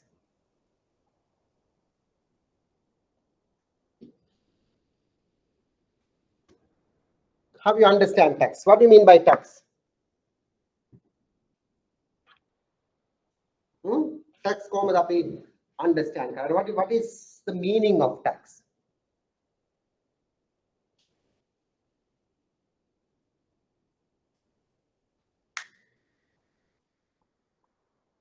Shall I get some answer from anybody? Buddhika, Jayanga, Ishan. What is tax?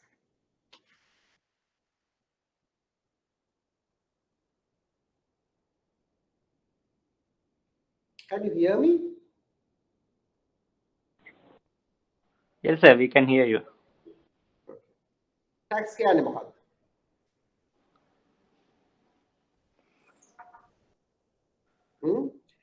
Tax කියලා කියන්නේ. Now this is the logic. Now the logic is that the responsibility of the government. Before that, now entrepreneurship is a very rare skill. What do you mean by entrepreneurship? Entrepreneurship is ability to create wealth, create money. ඕනම තැනක මුදල් create කරන එක තමයි entrepreneurship එකේදී කරන්නේ. So you are creating wealth, creating money. එතකොට entrepreneurship is a very rare commodity in a society. Of course, there are different definitions to entrepreneurship, but at the end of the day, the bottom line of entrepreneurship is that you create wealth, create money. So the responsibility of the state should be creating an enabling environment. Creating an enabling environment. Creating an enabling environment to foster entrepreneurship. එතකොට entrepreneurship කියන එක පැතිරෙන්න, entrepreneurship කියන එක රටේ හැදෙන්න, ව්‍යවසායකත්වය හැදෙන්න, SMEs හැදෙන්න, corporates හැදෙන්න පුළුවන් enabling environment එක හදන එක තමයි රජයේ යුතුය. ඒක තමයි, and then you monitor the progress. So enabling environment එක කියලා අපි කියන්නේ හොඳ rule of law එකක් ඇති කිරීම, හොඳ clear and transparent mechanism එකක් ඇති කිරීම, හොඳ law enforcement mechanism එකක් ඇති කිරීම, enforcement එක හරියට කිරීම. So those are the enabling environments. Information හැම එක්කෙනාටම සමසේ එන asymmetry එක අඩු කිරීම. Information asymmetry, you cannot make it 100% zero, but at least to minimize that. And all of those enabling environment. And regulate and to see මොනවද කරන්නේ. එහෙම regulate කළා හරිය දේවල් නොකරන කට්ටියට නම් කිසි penalize කරන්න. ඕක තමයි enabling environment. So ඔයාගේ enabling environment හැදුවම the situation would be the entrepreneurs, they can flourish. They can earn money.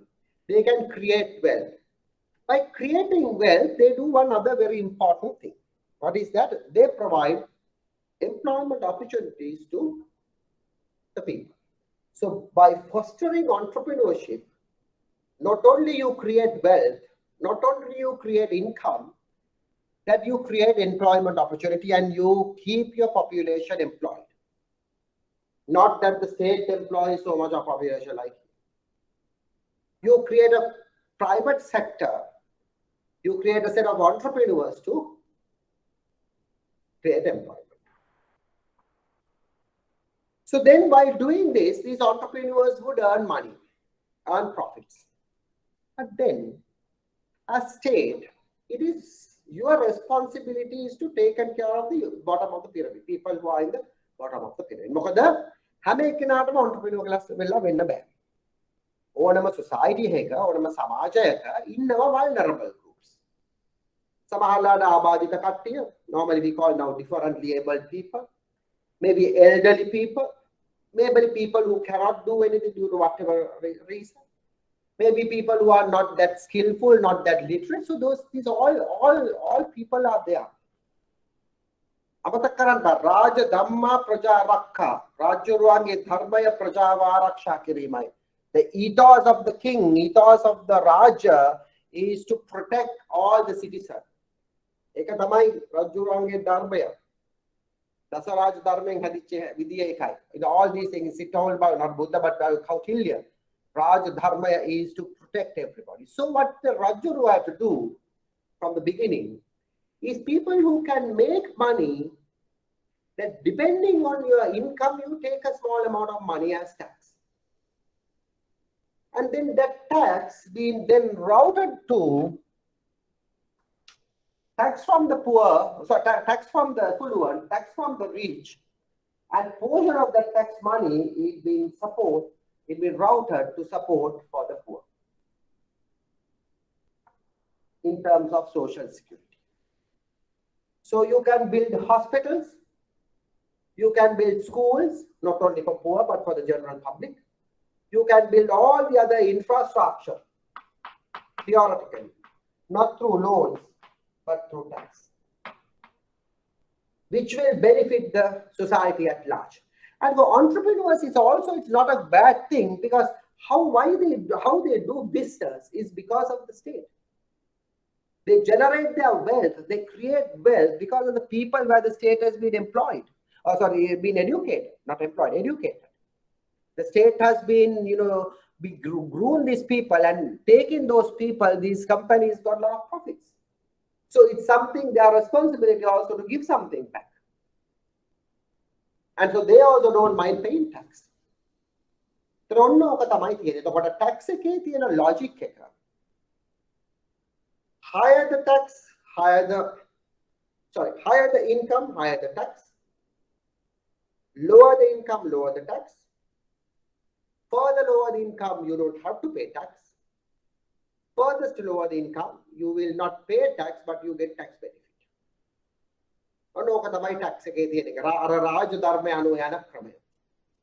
Because it's if you don't do this, what would happen?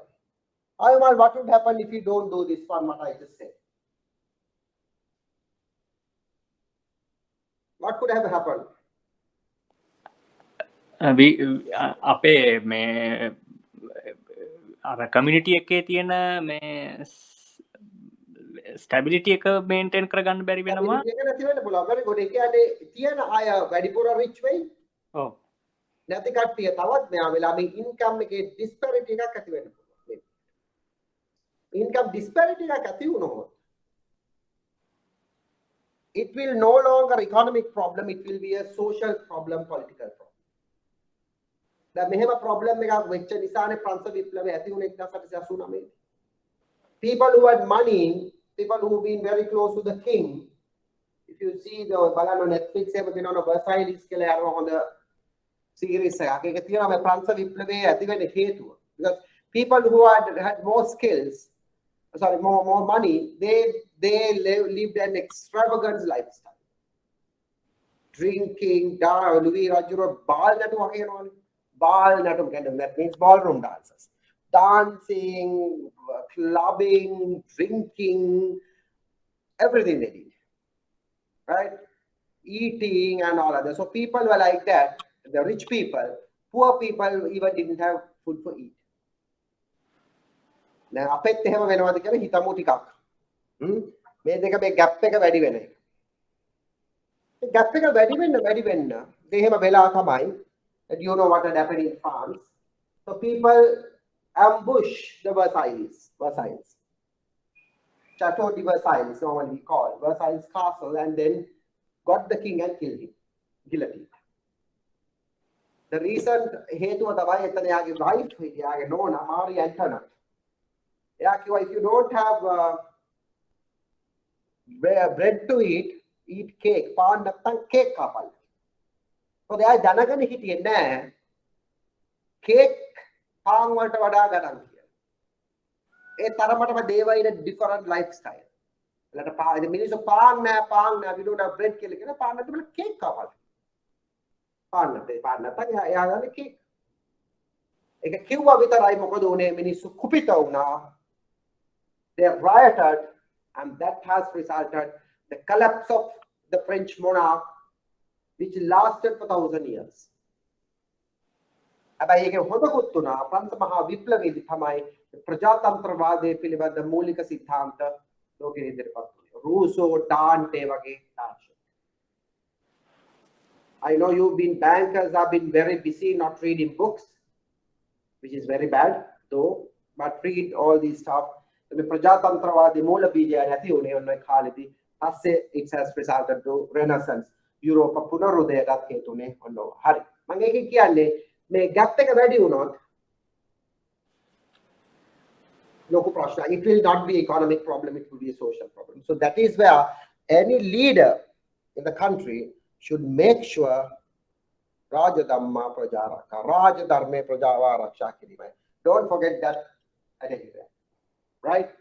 You have to take care of the people. Like father, take care of his family, or like mother, whoever, take care of the family. It's leader, the king's responsibility is to take care of your praja. Praja arakshavati. So that is what it says. So the tax එක කියන්නේ ඒකට එක tool එකක්. So the tax එක, there are two types of tax that we should understand. One type we call progressive tax, Another one we call regressive tax. Progressive and regressive tax. And a progressive tax තමයි අපි කියන tax එක. That means higher the income, higher the tax, lower the income, lower the tax, and so forth. The progressive tax regime progressive when there's this principle we call, please write these things, I'm not giving a note, this thing called TAPE principle. T-A-P-E principle. TAPE principle. මොනවද මේ TAPE කියලා කියන්නේ? TAPE stands for and මේ ඕන tax regime එකක් effective වෙන්න නම් තියෙන්න ඕනේ principles මොනවද? මේක සාර්ථක වෙන්න නම් TAPE transparency වෙන්න ඕනේ. That means විනිවිද පේන්න ඕනේ. කොහොමද tax කියන එක විනිවිද පේන්න ඕනේ? You should know what is your tax and you should know how your tax being used. Now in Sri Lanka, do we have that transparency in taxation? Can you please comment few people? I would like to hear some of your voices. Are we transparent in Lanka? Are we transparent the tax regime? Can you please talk, because otherwise I will feel bored. I don't like to talk to in front of this screen. Failing which I will convene the class physically. I know for some people it will be difficult. But no, for heaven's sake, can you please speak? I want Mr. Dinusha Vijayasena. Dinusha, are you there? Dinusha or Dinusha? Dinusha is other.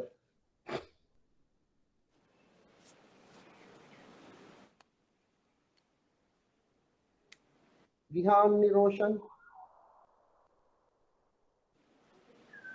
It's not transparent, I think. Yeah, I will come back to you a little bit in a while. I want to see whether Mr. Gihan is here. Yes, sir. Okay.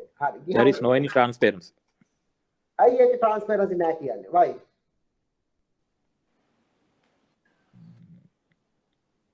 දැන් අපි දන්නවද අපේ tax එක මොකටද පාවිච්චි කරේ කියලා? No. We don't know. You don't know whether you might have paid your payee, or you might have paid from your income tax or something, but you don't know for which purpose that tax being used. You don't know whether it's used for the tax benefit or purchase the vehicle for the bloody minister. You don't know whether it's being used to construct a school or a hospital, which you might be okay. You don't know whether it has been used to pay this or all other unwanted expenditure. You don't know. So transparency is a local problem. A country like Switzerland, if you are having a little bit of more mature and very well-functioned democracy, that you know where your taxes go. And government gives you a statement. Okay, your tax goes this percent to the education, this percent to that, and all of that. And those information are accurate.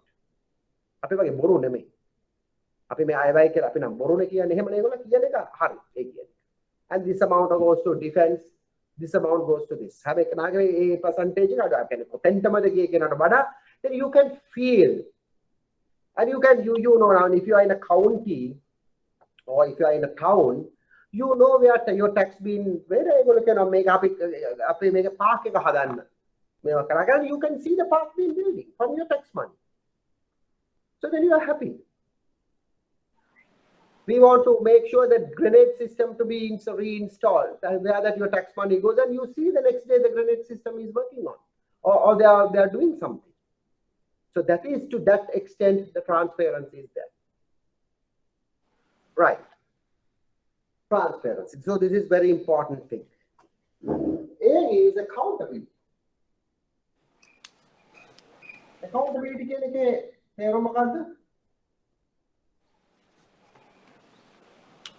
what do you mean by accountability? Make it a single වචන තමයි වගවීම. වගවීම. වගවීම. අය මම මොකද්ද වග ඒකේ වෙනස? වගකී. Wagavima is something like your self-responsibility. You yourself, as a state, you yourself being responsible for tax money. You are Wagavena. Wagakima kiyaneka little bit of passive. This is your Wagakima to do this. As employee, it's your responsibilities to do this. So it's a bit of passive and bit of external. Responsibility is little bit external. But accountability is within you. Api visimma Wagavenam. As a lecturer, I am accountable for knowledge transfer to you. I am accountable.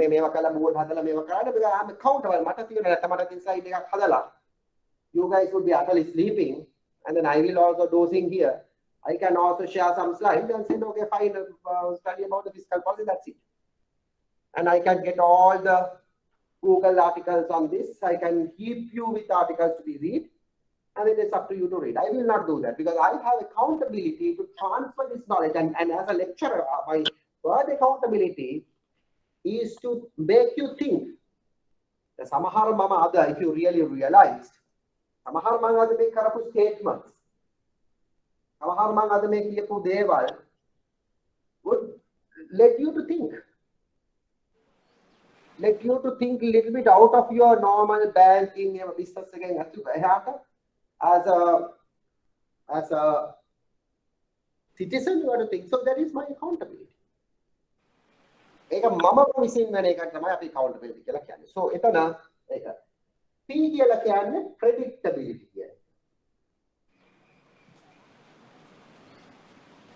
Apita tax predict karanna puluwan wenna ඕනේ.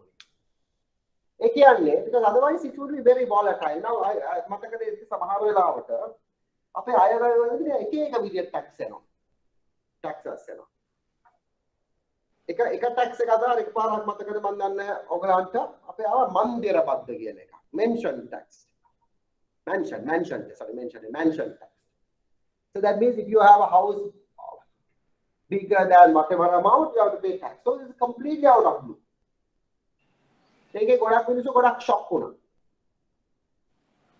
And particularly when it comes to Sri Lanka, vehicle tax is completely unpredictable. Hybrid වාහන වලට එක පැත්තකින් ආණ්ඩුව කියනවා okay, you have to go for a renewable energy, you have to consume less fuel and all of that. Have අනිත් පැත්තකින් electric cars වල සුපිරි බද්දක් ගන්නවා. Predictable නෑ. Arima discrepancy. If you want to have energy security or whatever, the main thing you should do is either you should remove or reasonably reduce the electric cars or maybe hybrid cars. And a coherence predictability එක නැහැ.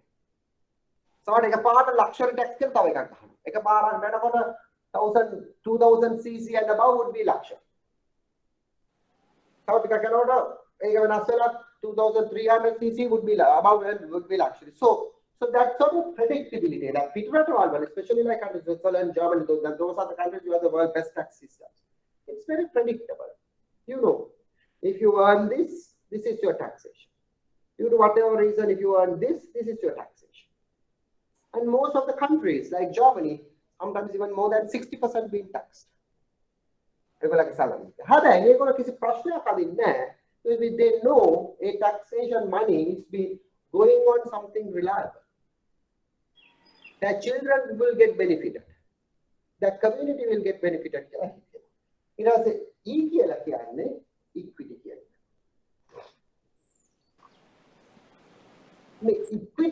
equality.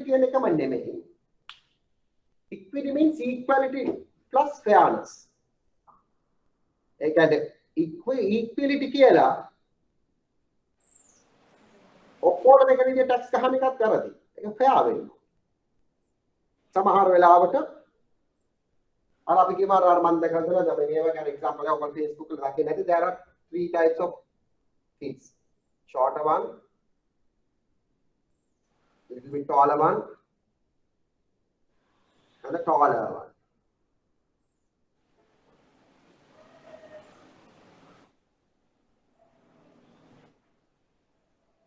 මෙතන තියෙනවා මෙහෙම wall එකක්. මේ wall එකේ එහා පැත්තේ තියෙනවා match එක. So then මේකෙදී taller one can see the match. Middle one cannot see, the short one definitely cannot see.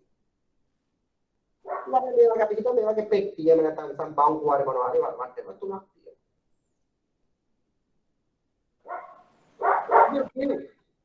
Each one to a person. This is equality. අපි කියන්නේ මේක විදිහට සැලකුවා. එතකොට මෙයා තව චුට්ටක් උස් වෙනවා. මෙයාත් උස් වෙලා මෙයාටත් පෙනෙයි. මෙයා බංකුවට නැගලා. ඒකට මෙයාටත් පෙනෙයි. මෙයාට හොඳටම පෙනෙයි. තෝලගලයි.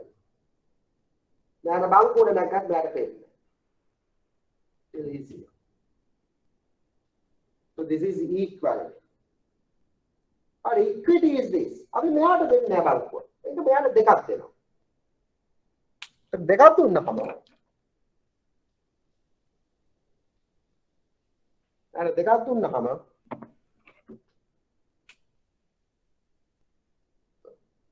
මෙයාට දෙකක් තියෙනවා. මෙයාටත් දෙන්නේ. මෙයාට එකක් තියෙනවා. දැන් මෙතන තමයි තාප්පය. මෙයාට එකක් තියෙනවා. මෙයාටත් පෙන්නේ. මෙයාට එකක්වත් නැහැ. හැබැයි මෙයාට ඉස්සර ඉඳන් පෙන්නනවා. So this is what equity. Equality plus fairness. මෙයාට දෙකක් තියෙනවා. අපිට මෙයාට නැහැ. So this is we call equity, right? So I just wanted to tell you what is the difference between equity and equality. So if you really want to have a strong tax system, taxation, you have to have TAPE principle. Transparency, accountability, predictability, and equity. ඔය ටික තියෙනවා. ඔන්න ඔහොම තියෙන tax එකකට තමයි අපි කියන්නේ progressive taxation කියලා. But unfortunately, in Sri Lanka, we are having a regressive taxation. Now, I will give some time to you. Just think and let me know why I made that statement of saying we are having a regressive taxation. I have a regressive taxation. How you can explain that? Anyone can volunteer.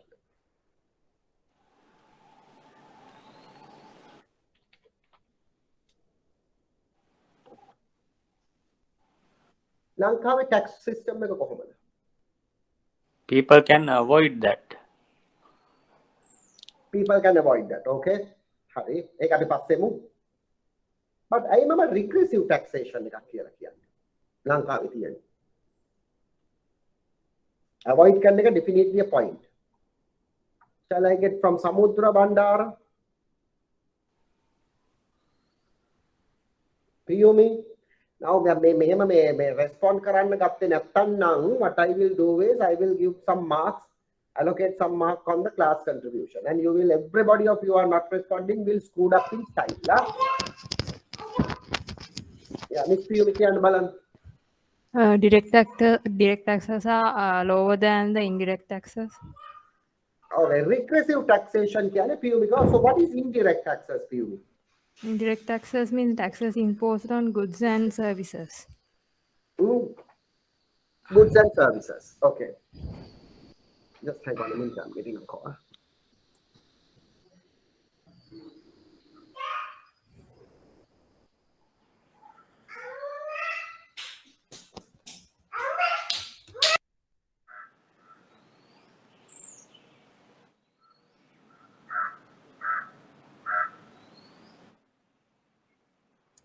Okay.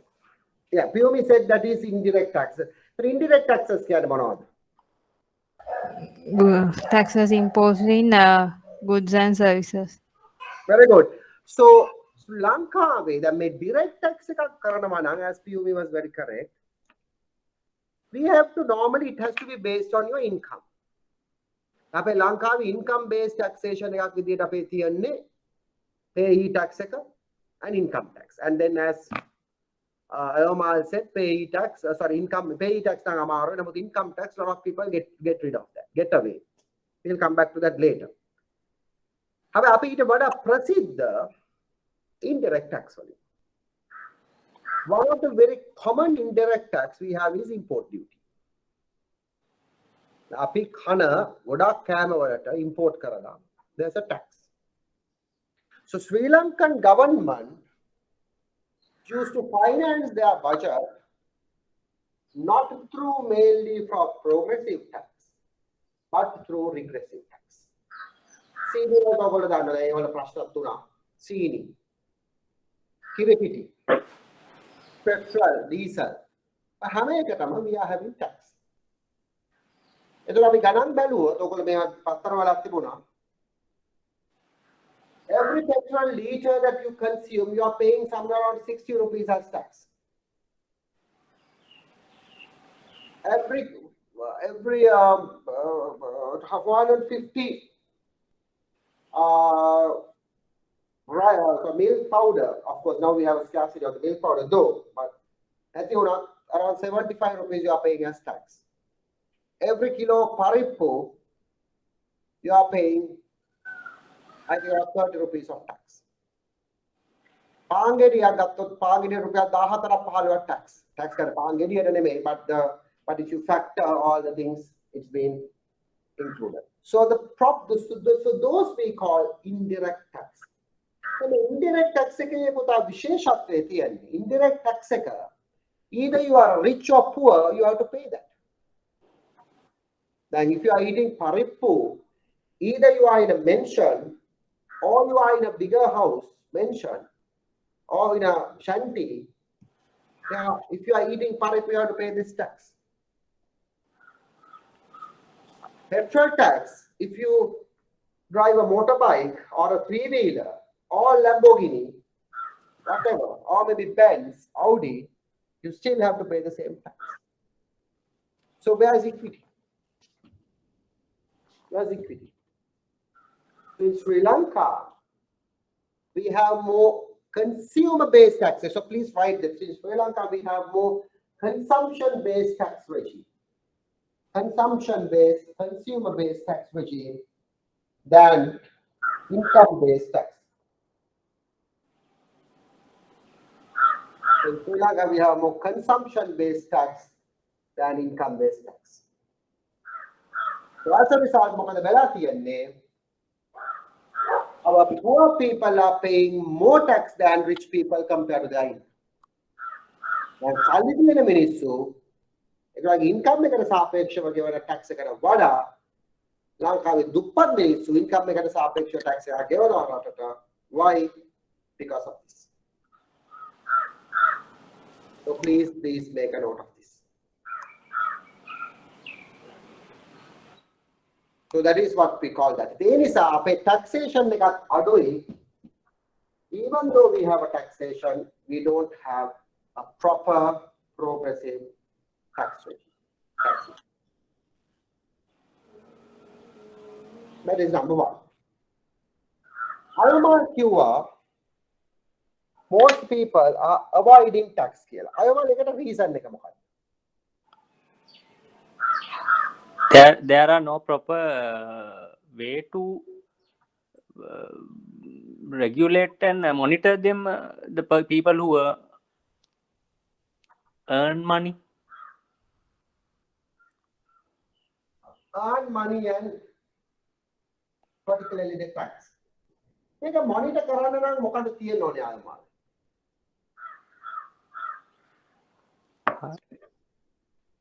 Not only Ayomal, others can Buddhika, you can also tell. If you want to monitor, what you should have?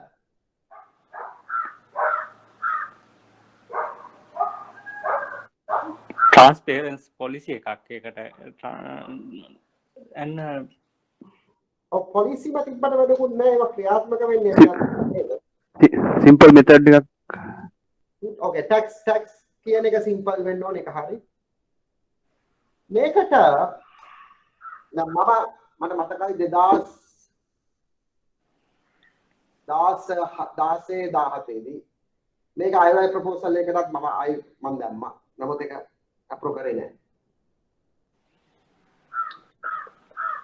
අපේ තියෙන එක ලොකු ප්‍රශ්නයක් තමයි අපිට රටේ තියෙනවා ඉන්ස්ටිටියුෂන්ස් කිහිපයක් මේ institutions ටික එක system එකකට link නැහැ. link වෙන්න ඕනේ. very good. මම මෙතන ප්‍රධාන වශයෙන් institutions ප්‍රධාන වශයෙන් හයක් identify කරනවා. පළවෙනි institution එක මොකක්ද? පුද්ගලයන් ලියාපදිංචි කිරීමයි. ඔව් අපි කියමු identity card office. ID office එක. මොකද අපිට ඉතාලම හොඳ නම එකක් තියෙනවා identity card එක. ලංකාවේ. ඉන්දියාවේ මිනිස්සුන්ට identity card නැහැ. අපිට unique number එකක් තියෙනවා identity. අපි පොඩි රටක් නිසා අපිට identity card number එක සාමාන්‍යයෙන් manage කරන්න පුළුවන්. ඉන්දියාව වගේ බිලියන ගාණක් නෑ අපි ඉන්නේ මිලියන 21යි. So identity of card office. Number 2, company registrations, not company registration, the immigration and immigration. Passport office. මේක අතර හොඳ link එකක් තියෙනවා. මෙතනින් identity card එක නිකුත් කරනවා මෙතනින් passport එක නිකුත්.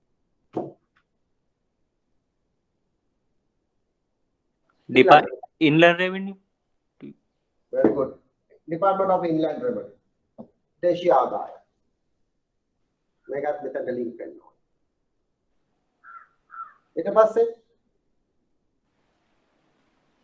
bank ඔක්කොම banks බෑ. නමුත් අපිට මෙතන තව මේවා link වෙන්න ඕන එකක් තමයි RLV. Register of Motor Vehicles. අනිත් එක very much important එක තමයි Sri Lanka Customs and Excise Department. Regular Excise Department. මේ වලින් තමයි ලොකු taxes යන්නේ. අනිත් එක මොකක්ද? land register land registry එක එච්චරම අවශ්‍ය නැහැ මේකට.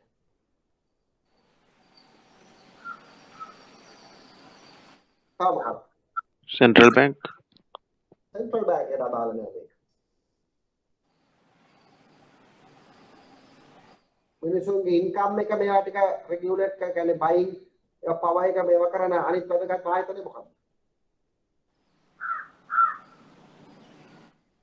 ඔයගොල්ලෝ දන්නවා?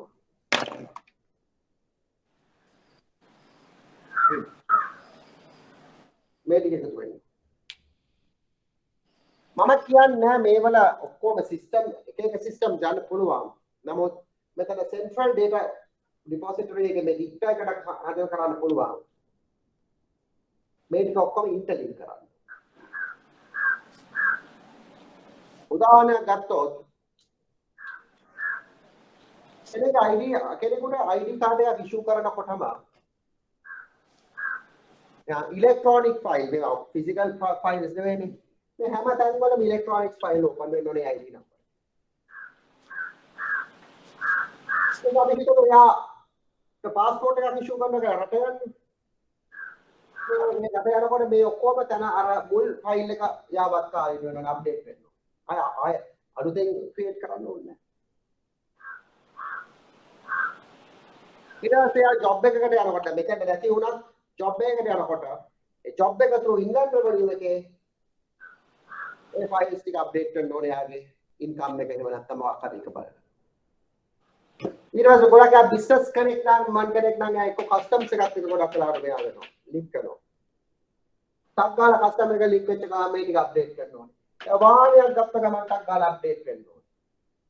එතකොට bank loans අයගේ banking මේවා එක මේක වෙනම මේක this will be a standalone system but this system has a strong link to this.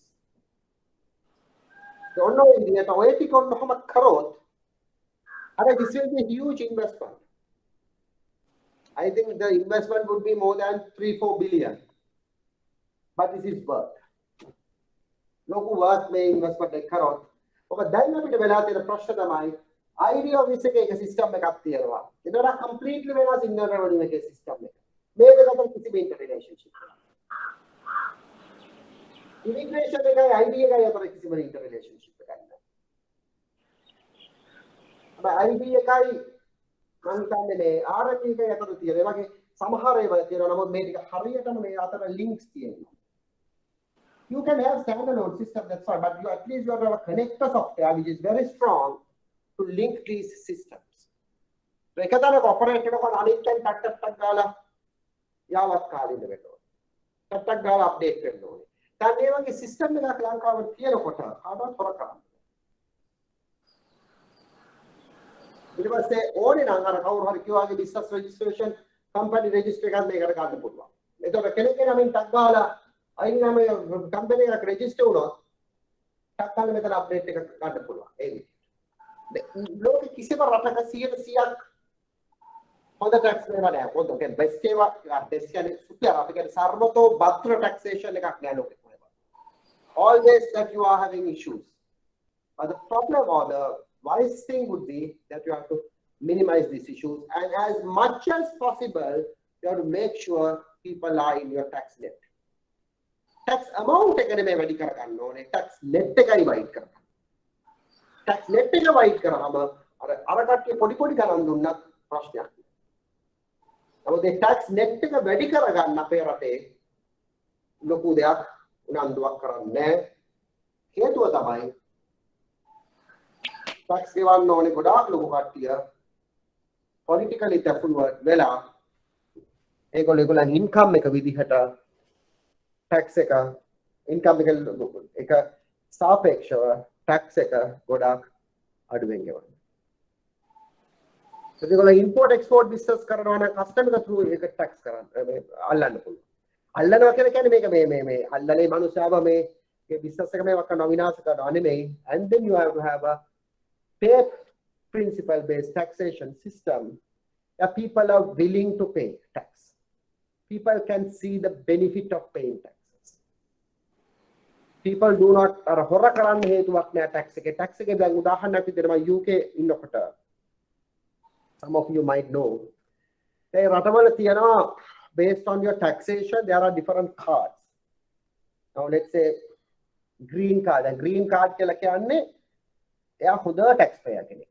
දැන් මේ හොඳ taxpayer කියන එක define වෙන්නේ it's not based on your amount of tax you pay, but portion of you have earned how much you have paid taxes.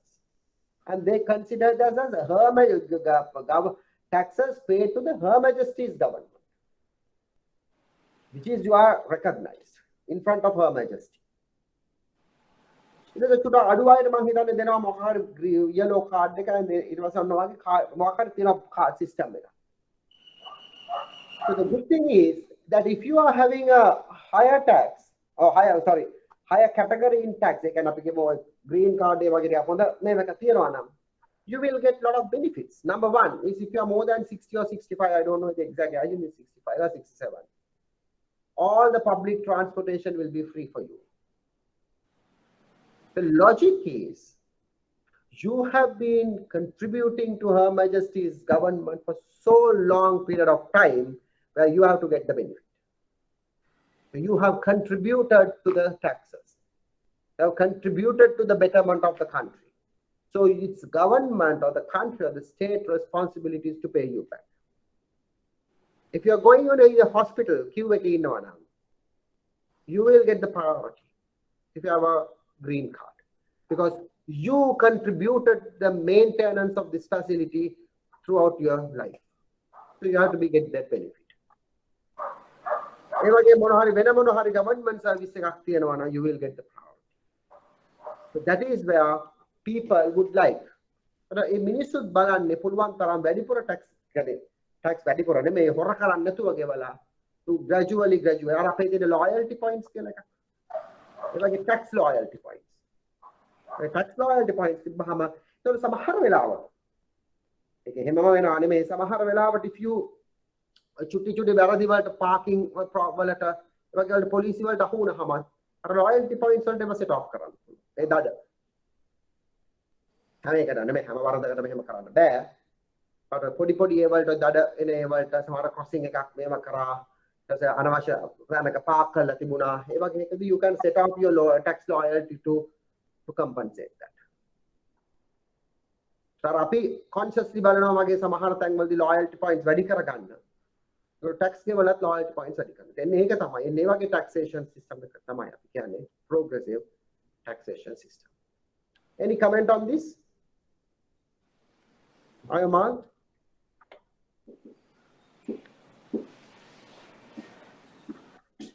No, sir. එතකොට එක ප්‍රශ්නයක් තමයි taxation එක.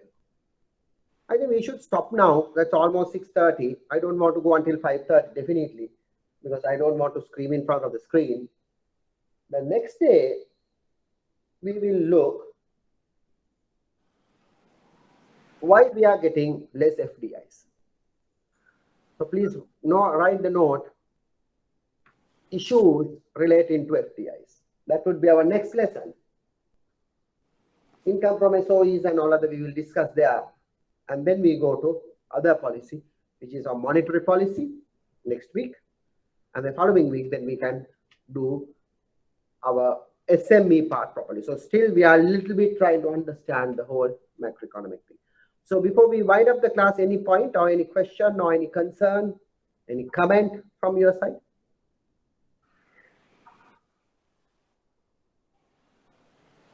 So, regressive tax කියන එකේ තියෙන indirect taxes regressive tax කියලා කියන්නේ අර progressive tax එක නෙමෙයි එක.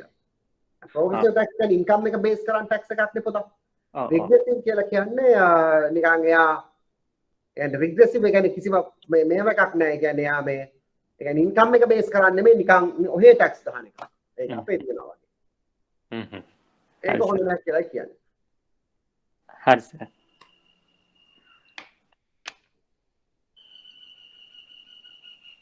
Okay, then with this we will stop for today, and we will meet next week at 2 o'clock, and then we'll take it from there, right? Unless you have any problem, we can stop the class. No, that's excuse. Yeah. So it's better to update that recording if it is on Monday at least. Then we can get a review of that because normally it is updating on Friday, sir. Yeah, because when there's an assignment, the recording, neither. Yeah, when there's assignment or something, then we might be lost that. So okay, I will ask the manager to work on that. Yes. That is a bit of an administrative matter. I will ask manager to upload the recording as early as possible. Okay, sir. Okay, thank you. Right, and my dear students, again, my type of lecturing, you have to be with the class. Right, so there will be very few reading material. I will give reading material if you want, but presentations, you have to always be with the class, listen and actively participate. This is the only way you can get this subject done. But maybe other lecturers, this method might be different, right? So the beauty of IBSL, this course, is that depending on each lecturer, the way that you handle the course would be different. Some lecturers will bombard you with PowerPoint presentation, which I will not do. What I want is this. I want you to take a notebook, pen or pencil, highlighters, different colors, and write with me and generate a discussion with me based on this. That's what I can do this in the slides, but no point. I don't want this PowerPoint poisoning to be happen. And particularly if I am not seeing you. If I'm seeing you, having a PowerPoint is fine. But if I don't see you, I need this engagement. So I really appreciate Ayomal, Buddhika, and all other. I tried to be very active in the class. And red light to the people I have been called the names, but were dumb silent. To be honest, I will not like that. Once in a while, you might have a situation where you are not in a position to talk. Maybe your family, your kids, and all that. That's understood, no problem. But it should not be a norm. It should be not practice. It can be one-off thing. So if I ask somebody's name, please try to respond. And it is not that you are respecting me, but you are respecting to academics. Right? So please make a note next time. I might not ask you to switch on the camera, that's fine, but at least you could have responded that. I am really get annoyed if you are not responding even hello or whatever. You could have nicely done that. You could have opened your mic, not a camera, and then say, hey, yes, sir, or whatever that I cannot understand. But my thinking is this. what you said is correct, or what you said is completely bullshit, right? And what you could have done this, right? I need that, right? Sometimes I might talk in Sinhala, might not, like, you know, if I do not have my self-control, some of our Tamil colleagues might not understand. So please voice out. Sir, we didn't understand it. Can you please? And sometimes if I talk in English too much, some of the other colleagues might not understand. So, yeah, so that engagement is very, very important. And I have noticed significant amount of you do not engage in this class. And I'm very direct with my feedback, and that is not good, right? It is not that you know or don't know the subject. That's fine. That's okay. No problem. I'm giving completely dumb answers. There's nothing called dumb answers. There's nothing called stupid answers. All answers are good. But the very important thing is get involved in the class. Ask questions and all. One of, yes. But I cannot always, you know, come, you know, tell one person, okay, let's say Laksha, Janakan, or Jayanga, or Kumudini, or Nuan, or Piyumi, or Samudra. I know some of you have anyway contributed. And I don't want continuously you being not answering or just ignore what I ask. Right? So this is a bit of a personal statement for everybody of you. I really appreciate people who contributed. And I kindly request from next class onward others also to do the same. Right? And then with that, we will adjourn the class and we will meet next Saturday at 2 o'clock. Okay? Thank you very much. Then. Take care.